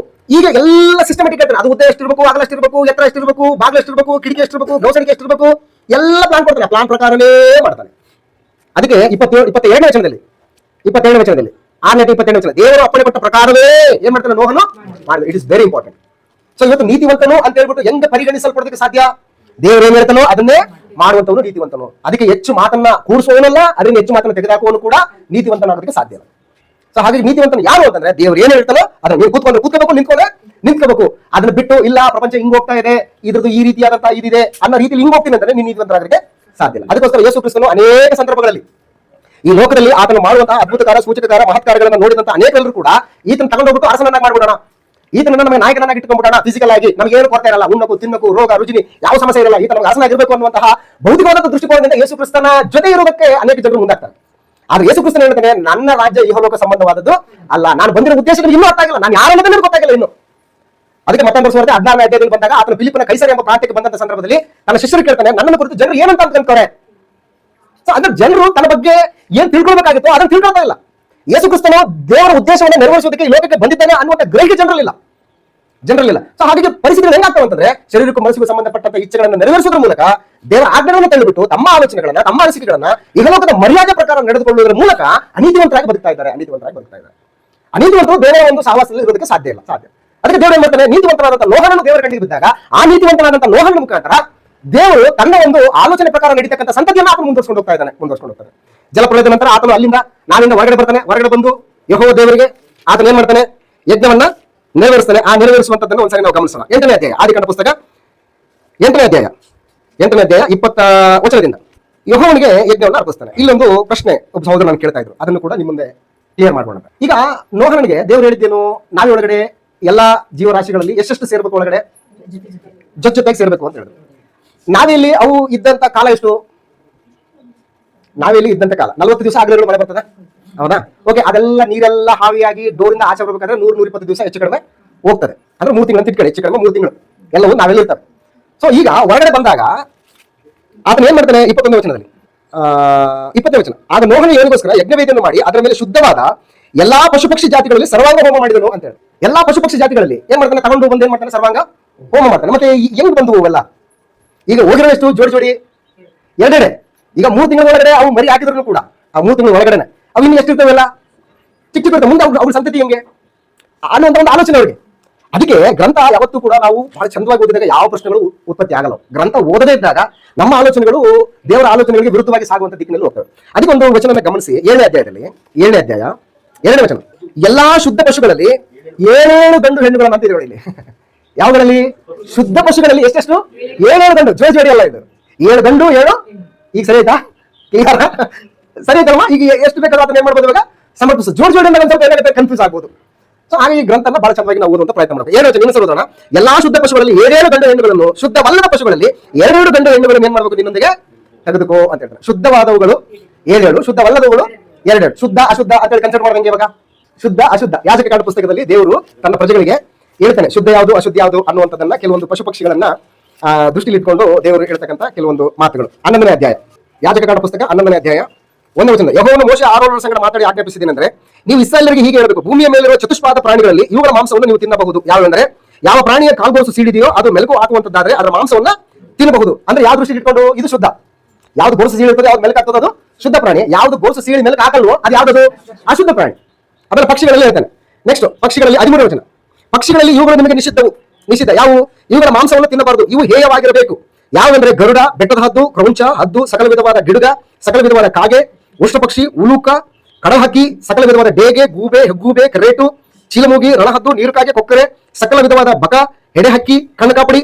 ಇವೆಲ್ಲ ಯಾವ? ಶುದ್ಧ ಅಶುದ್ಧ. ದೇವರು ಹೇಳಿದಾನೆ ಅಷ್ಟೇ. ಯಾಕಂದ್ರೆ ಇವು ಮಾನವನಿಗೆ ಆಹಾರವಾಗಿ ತಿಂದಾಗ ಮಾನವನ ದೇಹ ಇವುಗಳ ಮಾಂಸಕ್ಕೆ ಒಂದಿಷ್ಟು ರಿಯಾಕ್ಷನ್ ಮಾಡಬಹುದು, ಕೆಟ್ಟದಾದಂತ ರೀತಿಯಲ್ಲಿ ಅವುಗಳು ಪ್ರತಿಕ್ರಿಯಿಸಬಹುದು. ಅದು ದೇಹಕ್ಕೆ ಒಳ್ಳೇದು ಆಗದೆ ಇರಬಹುದು ಅನ್ನೋ ಕಾರಣಕ್ಕೋಸ್ಕರ ದೇವರು ಏನ್ ಮಾಡ್ತಾರೆ, ನೋಡಪ್ಪ ಇಂಥ ತಿಂಡಿ ಇಂಥವನ್ನ ತಿನ್ಬೇಡಿ ಅಂತ ಹೇಳಿ ದೇವರು ಹೇಳಿದ ಮೇಲೆ ಮುಗಿತ ಅಷ್ಟೇ.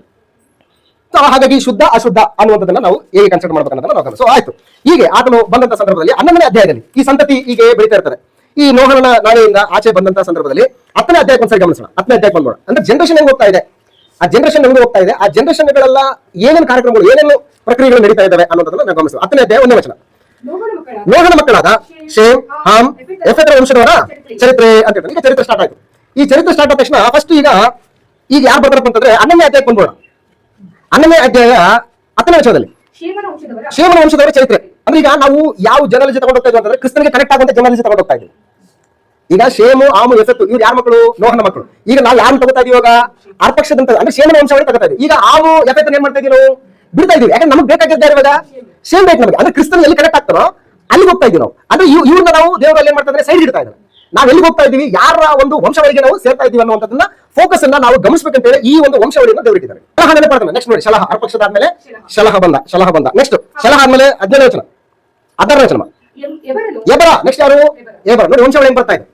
ಎಬರ ಬಂದ. ಎಬರ ಆದ್ಮೇಲೆ ಪೆಲೆಗ. ನೆಕ್ಸ್ಟ್ ಹಂಗೆ ಹೋಗ್ತಾ ಇದೆ. ನೆಕ್ಸ್ಟ್ 18ನೇ ವಚನದಲ್ಲಿ ರಘುವ. ನೆಕ್ಸ್ಟ್ 20ನೇ ವಚನದಲ್ಲಿ ಸೆರುಗನನು. ಅದಾದ್ಮೇಲೆ 22ನೇ ವಚನ ನಾಹೋರ ಆದ್ಮೇಲೆ 24ನೇ ವಚನದಲ್ಲಿ ನಾಹೋರನು 29 ವರ್ಷದವನಾಗಿ ತೆರಹನನ್ನು ಪಡೆದನು. ನೋಡಿ ಎಲ್ಲಿ ಬರ್ತಾ ಇದ್ರು, ಕನೆಕ್ಟ್ ಎಲ್ಲಿ ಆಗ್ತಾ ಇದ್ದಾವೆ. ಸೊ ಈ ರೀತಿ ತೆರಹ ಆದ್ಮೇಲೆ 26ನೇ ವಚನ ಅಬ್ರಹಮ, ನಾಹೋರ, ಹಾರಾನ್ ಎಂಬ ಮಕ್ಕಳನ್ನ ನೋಡಿ ಇಲ್ಲಿ ಚೆನ್ನಾಗಿ ನೋಡ್ಕೊಂಡಿದ್ದಾರೆ. ತೆರಹ ಬಂದ. ತೆರಹನ ಮಕ್ಕಳು ಯಾರು? ನಾಹೋರ, ಅಬ್ರಹಮ, ಹಾರಾನ. ಈಗ ಅಬ್ರಹಮನು ಮತ್ತು ಸಾರಳು ಈಗ ಯಾವ್ದನ್ನ ಕನೆಕ್ಟ್ ಆಗ್ತಾ ಇದೆ ನಮಗೆ? ಇವಾಗ ಅಬ್ರಹಂ ಜೀವನ ಕನೆಕ್ಟ್ ಆಗ್ತಾ ಇದೆ. ಹಾರನ್ ಮಾಡೋದನ್ನ ಕನೆಕ್ಟ್ ಆಗಿಲ್ಲ ನಮಗೆ. ನಾಹೋರ ನಡಿಲ್ಲ, ಕನೆಕ್ಟ್ ಆಗಿಲ್ಲ ನಮಗೆ. ಸೊ ಈ ರೀತಿ ನಾವು ಏನ್ ಮಾಡ್ಬೇಕು, ಅಭ್ಯಾಸವನ್ನ ಆರಂಭ ಪುಸ್ತಕ ಹಿಂಗೆ ಕನೆಕ್ಟ್ ಆಗಿ ಹೋಗ್ತದೆ. ಅಂದ್ರೆ ಇವೆಲ್ಲ ಇಂಪಾರ್ಟೆಂಟ್ ವಂಶಾವಳಿ. ಈಗ ನಾವು ನೋಡ್ಬೇಕು ನಾಹೋರನ ವಂಶಾವಳಿ ಯಾವುದು. ಸೊ ಅಬ್ರಹಾಮನ ಸಂತತಿಗೆ ನಾಹೋರನ ಒಂದು ಸಂತತಿ ಯಾವ ರೀತಿ ಅಟ್ಯಾಕ್ ಮಾಡ್ತು, ಅಥವಾ ಒಳ್ಳೇದ್ ಮಾಡ್ತಾ ಕೆಟ್ಟದ್ ಮಾಡ್ತಾ. ಸೊ ಇವುಗಳನ್ನ ನಾವು ಆಲೋಚನೆ ಮಾಡಬೇಕು. ಲೋಟನ ವಂಶಾವಳಿ ಯಾವುದು, ಲೋಟನ ತಂದೆ ಯಾರು, ಹಾರಾನ. ಸೊ ಇವುಗಳನ್ನ ಆದಿಕಾಂಡ ಪುಸ್ತಕದಲ್ಲಿ ನಾವು ಗಮನಿಸ್ತೇವೆ. ನೆಕ್ಸ್ಟ್ ಅಬ್ರಹಾಮನ ಸಾರಣ ಆದ್ಮೇಲೆ ಅಬ್ರಹಾಮನಿಗೆ ದೇವರು ಅಬ್ರಹಾಮನನ್ನು ತನ್ನ ಜನರೊಳಗಿಂದ ಕರೀತಾ ಇದ್ದಾನೆ. ಎಲ್ಲಿಂದ ಕರೀತಾ ಇದ್ದಾನೆ? 12ನೇ ಅಧ್ಯಾಯದಲ್ಲಿ ಕರೀತಾ ಇದ್ದಾನೆ. ಸೊ ದೇವರು ಅಬ್ರಹಾಮನನ್ನ ತನ್ನ ಜನರೊಳಗಿಂದ ಕರೀತಾನೆ. ಎಲ್ಲಿಂದ ಕರೀತಾ ಇದ್ದಾನೆ? ತನ್ನ ಸ್ವದೇಶವನ್ನು ಬಂಧುಕೊಳ್ಳೋಣ. 12ನೇ ಅಧ್ಯಾಯದಲ್ಲಿ ಓದೋಣ.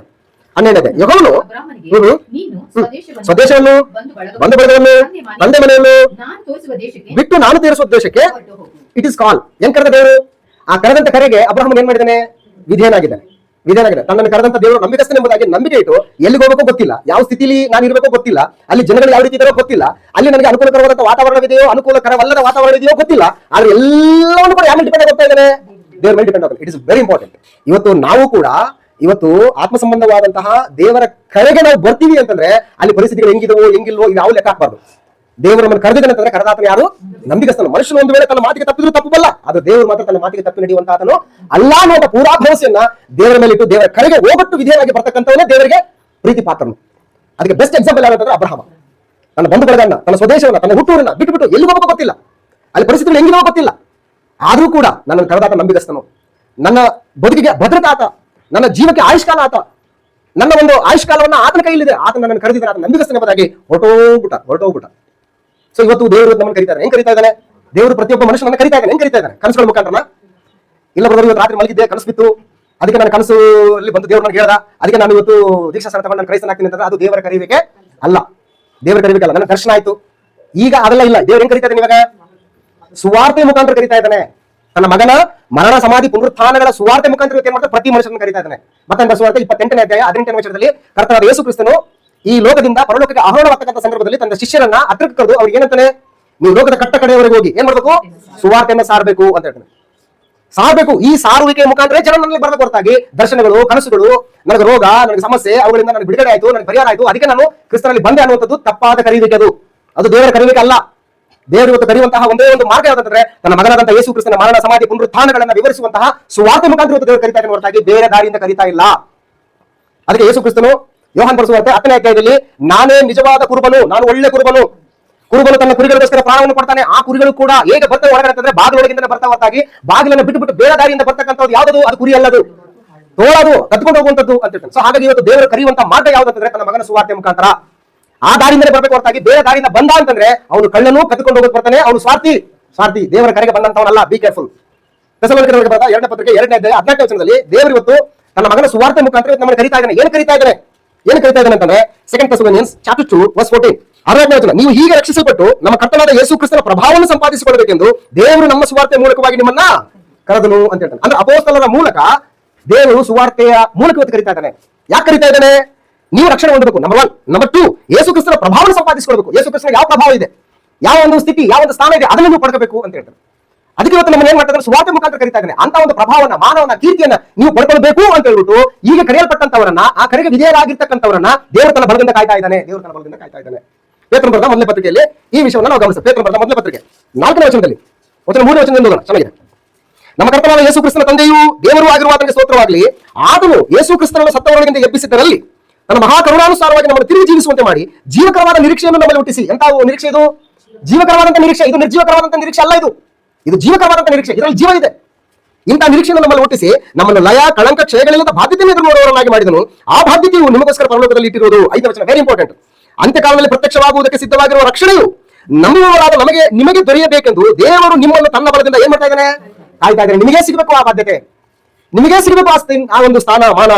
ಸೊ ಆ ಒಂದು ಸ್ಥಿತಿ ಎಂತದ್ದು ಅಂತಂದ್ರೆ 7ನೇ ವಚನದ ಕೊನೆ ಭಾಗದಲ್ಲಿ ಯೇಸು ಕ್ರಿಸ್ತನ ಪ್ರತ್ಯಕ್ಷನಾಗುವಾಗ ನಿಮಗೆ ಕೀರ್ತಿ, ಪ್ರಭಾವ, ಮಾನಗಳನ್ನ ಉಂಟು ಮಾಡ್ತದೆ. ಇದನ್ನು ನಿಮಗೆ ಕೊಡ್ಲಿಕ್ಕೆ ಕರೀತಾ ಇದ್ದಾನೆ. ಸೊ ಅದು ಎಲ್ಲಿ ಸಿಗ್ತದೆ? ನಮಗೆ ಕ್ರಿಸ್ತನಲ್ಲಿ ಸಿಗ್ತದೆ. ಹೇಗೆ ನಾವು ಅದನ್ನು ಪಡ್ಕೊಂಡು ಬರಬೇಕು? ಸುವಾರ್ತೆ ಮೂಲಕ ನಾವು ಬರಬೇಕು, ಬೇರೆ ದಾರಿಯಿಂದಲ್ಲ. ಸೊ ಹಾಗೆ ಇವತ್ತು ದೇವರು ಅಬ್ರಹಾಮನನ್ನು ಕರೆದಿದ್ದಾನೆ. ಆ ಕರೆ ಯಾರ್ದು? ದೇವರ ಕರೆ ಅದು. ಇವತ್ತು ದೇವರು ಪ್ರತಿ ಮನುಷ್ಯರನ್ನ ಕರೀತಾ ಇದ್ದಾನೆ. ಏನ್ ಕರೀತಾ ಇದ್ದಾನೆ? ತನ್ನ ಮಗನ ಮೂಲಕ ಕರೀತಾ ಇದ್ದಾನೆ. ತನ್ನ ಮಗನ ಮೂಲಕ ಇವತ್ತು ನಮ್ಮನ್ನು ಕರೀತಾ ಇದ್ದಾನೆ. ಇಬ್ರಿಯರ ಬರೆದ ಪತ್ರಿಕೆ 1ನೇ ಅಧ್ಯಾಯ 1, 2, 3ನೇ ವಚನದಲ್ಲಿ ಪುರಾತನ ಕಾಲದಲ್ಲಿ ನಮ್ಮ ಪಿತೃಗಳ ಸಂಗಡ ಪ್ರವಾದಿಗಳ ಬಾಯಿಂದ ಭಾಗವಾಗಿ ವಿಧವಾಗಿ ಮಾತಾಡಿದಂತ ದೇವರು ಈ ಅಂತ್ಯ ದಿನಗಳಲ್ಲಿ ಯಾಕೆ ಮಾತಾಡ್ತಾ ಇದ್ದಾನೆ? ಮಗನ ಮುಖಾಂತರ ಮಾತಾಡ್ತಾ ಇದ್ದಾರೆ. ಅದಕ್ಕೆ ದೇವರು ಹೇಳ್ತಾ ಇದ್ದಾನೆ, ಈತನ ನನ್ನ ಪ್ರಿಯ ಕುಮಾರನು, ಈತನ ಮಾತನ್ನು ನೀವೇನ್ ಮಾಡ್ರಿ? ಕೇಳ್ರಿ ಅಂತ ಹೇಳ್ತಾನೆ. ಈತನ ಮಾತನ್ನು ನೀವು ಕೇಳಿಲ್ಲ ಅಂತಂದ್ರೆ ನೀವು ನಾಶವಾಗಿ ಹೋಗ್ತೀರಿ ಅಂತ ಹೇಳ್ತಾನೆ. ಹಾಗಾಗಿ ಯೇಸು ಕ್ರಿಸ್ತನ ಸುವಾರ್ತೆಗೆ ನಾವು ವಿಧೇಯರಾಗಿ ಆ ಸುವಾರ್ತೆಯ ಮೂಲಕ ಇವತ್ತು ದೇವರು ನಮ್ಗೆ ಕರೀತಾ ಇದ್ದಾರೆ ಆ ಕಡೆಗೆ ನಾವು ಹೋಗುತ್ತೆ ಬರಬೇಕು. ಪ್ರತಿ ಮನುಷ್ಯನು ಕೂಡ ಆ ರೀತಿ ಬಂದವರೇ ದೇವರ ಆಶೀರ್ವಾದಗಳನ್ನು ಹೊಂದ್ಕೊಳ್ತಾರೆ. ಸೊ ಅದೇ ರೀತಿಯಲ್ಲಿ ದೇವರ ಅಬ್ರಹಾಮನನ್ನ ತನ್ನ ಜನರೊಳಗಿಂದ ಕರೀತಾ ಇದ್ದಾನೆ. ನಿನ್ನ ಜನರಲ್ಲ, ಇವಾಗ ನಿನ್ನಿಂದ ಉಂಟಾಗುವಂತ ಸಂತತಿಯೇ ನಿನ್ನವರು, ಇದುವರೆಗಿರ್ತಕ್ಕಂಥವ್ರು ನಿನ್ನವರಲ್ಲ. ಸೊ ಈಗ ನಾವೆಲ್ಲರೂ ಬಿಟ್ಟು ಬಂದಿಲ್ಲ. ಇವಾಗ ಶಾರೀರಿಕವಾಗಿ ಎಷ್ಟೋ ಜನ ಸಂಬಂಧಗಳು ನಮಗಿದ್ದಾರೆ. ಆ ಆತ್ಮ ಸಂಬಂಧವಾಗಿ ನಮ್ಮ ಸಂಬಂಧ ಯಾರೊಟ್ಟಿಗೆ?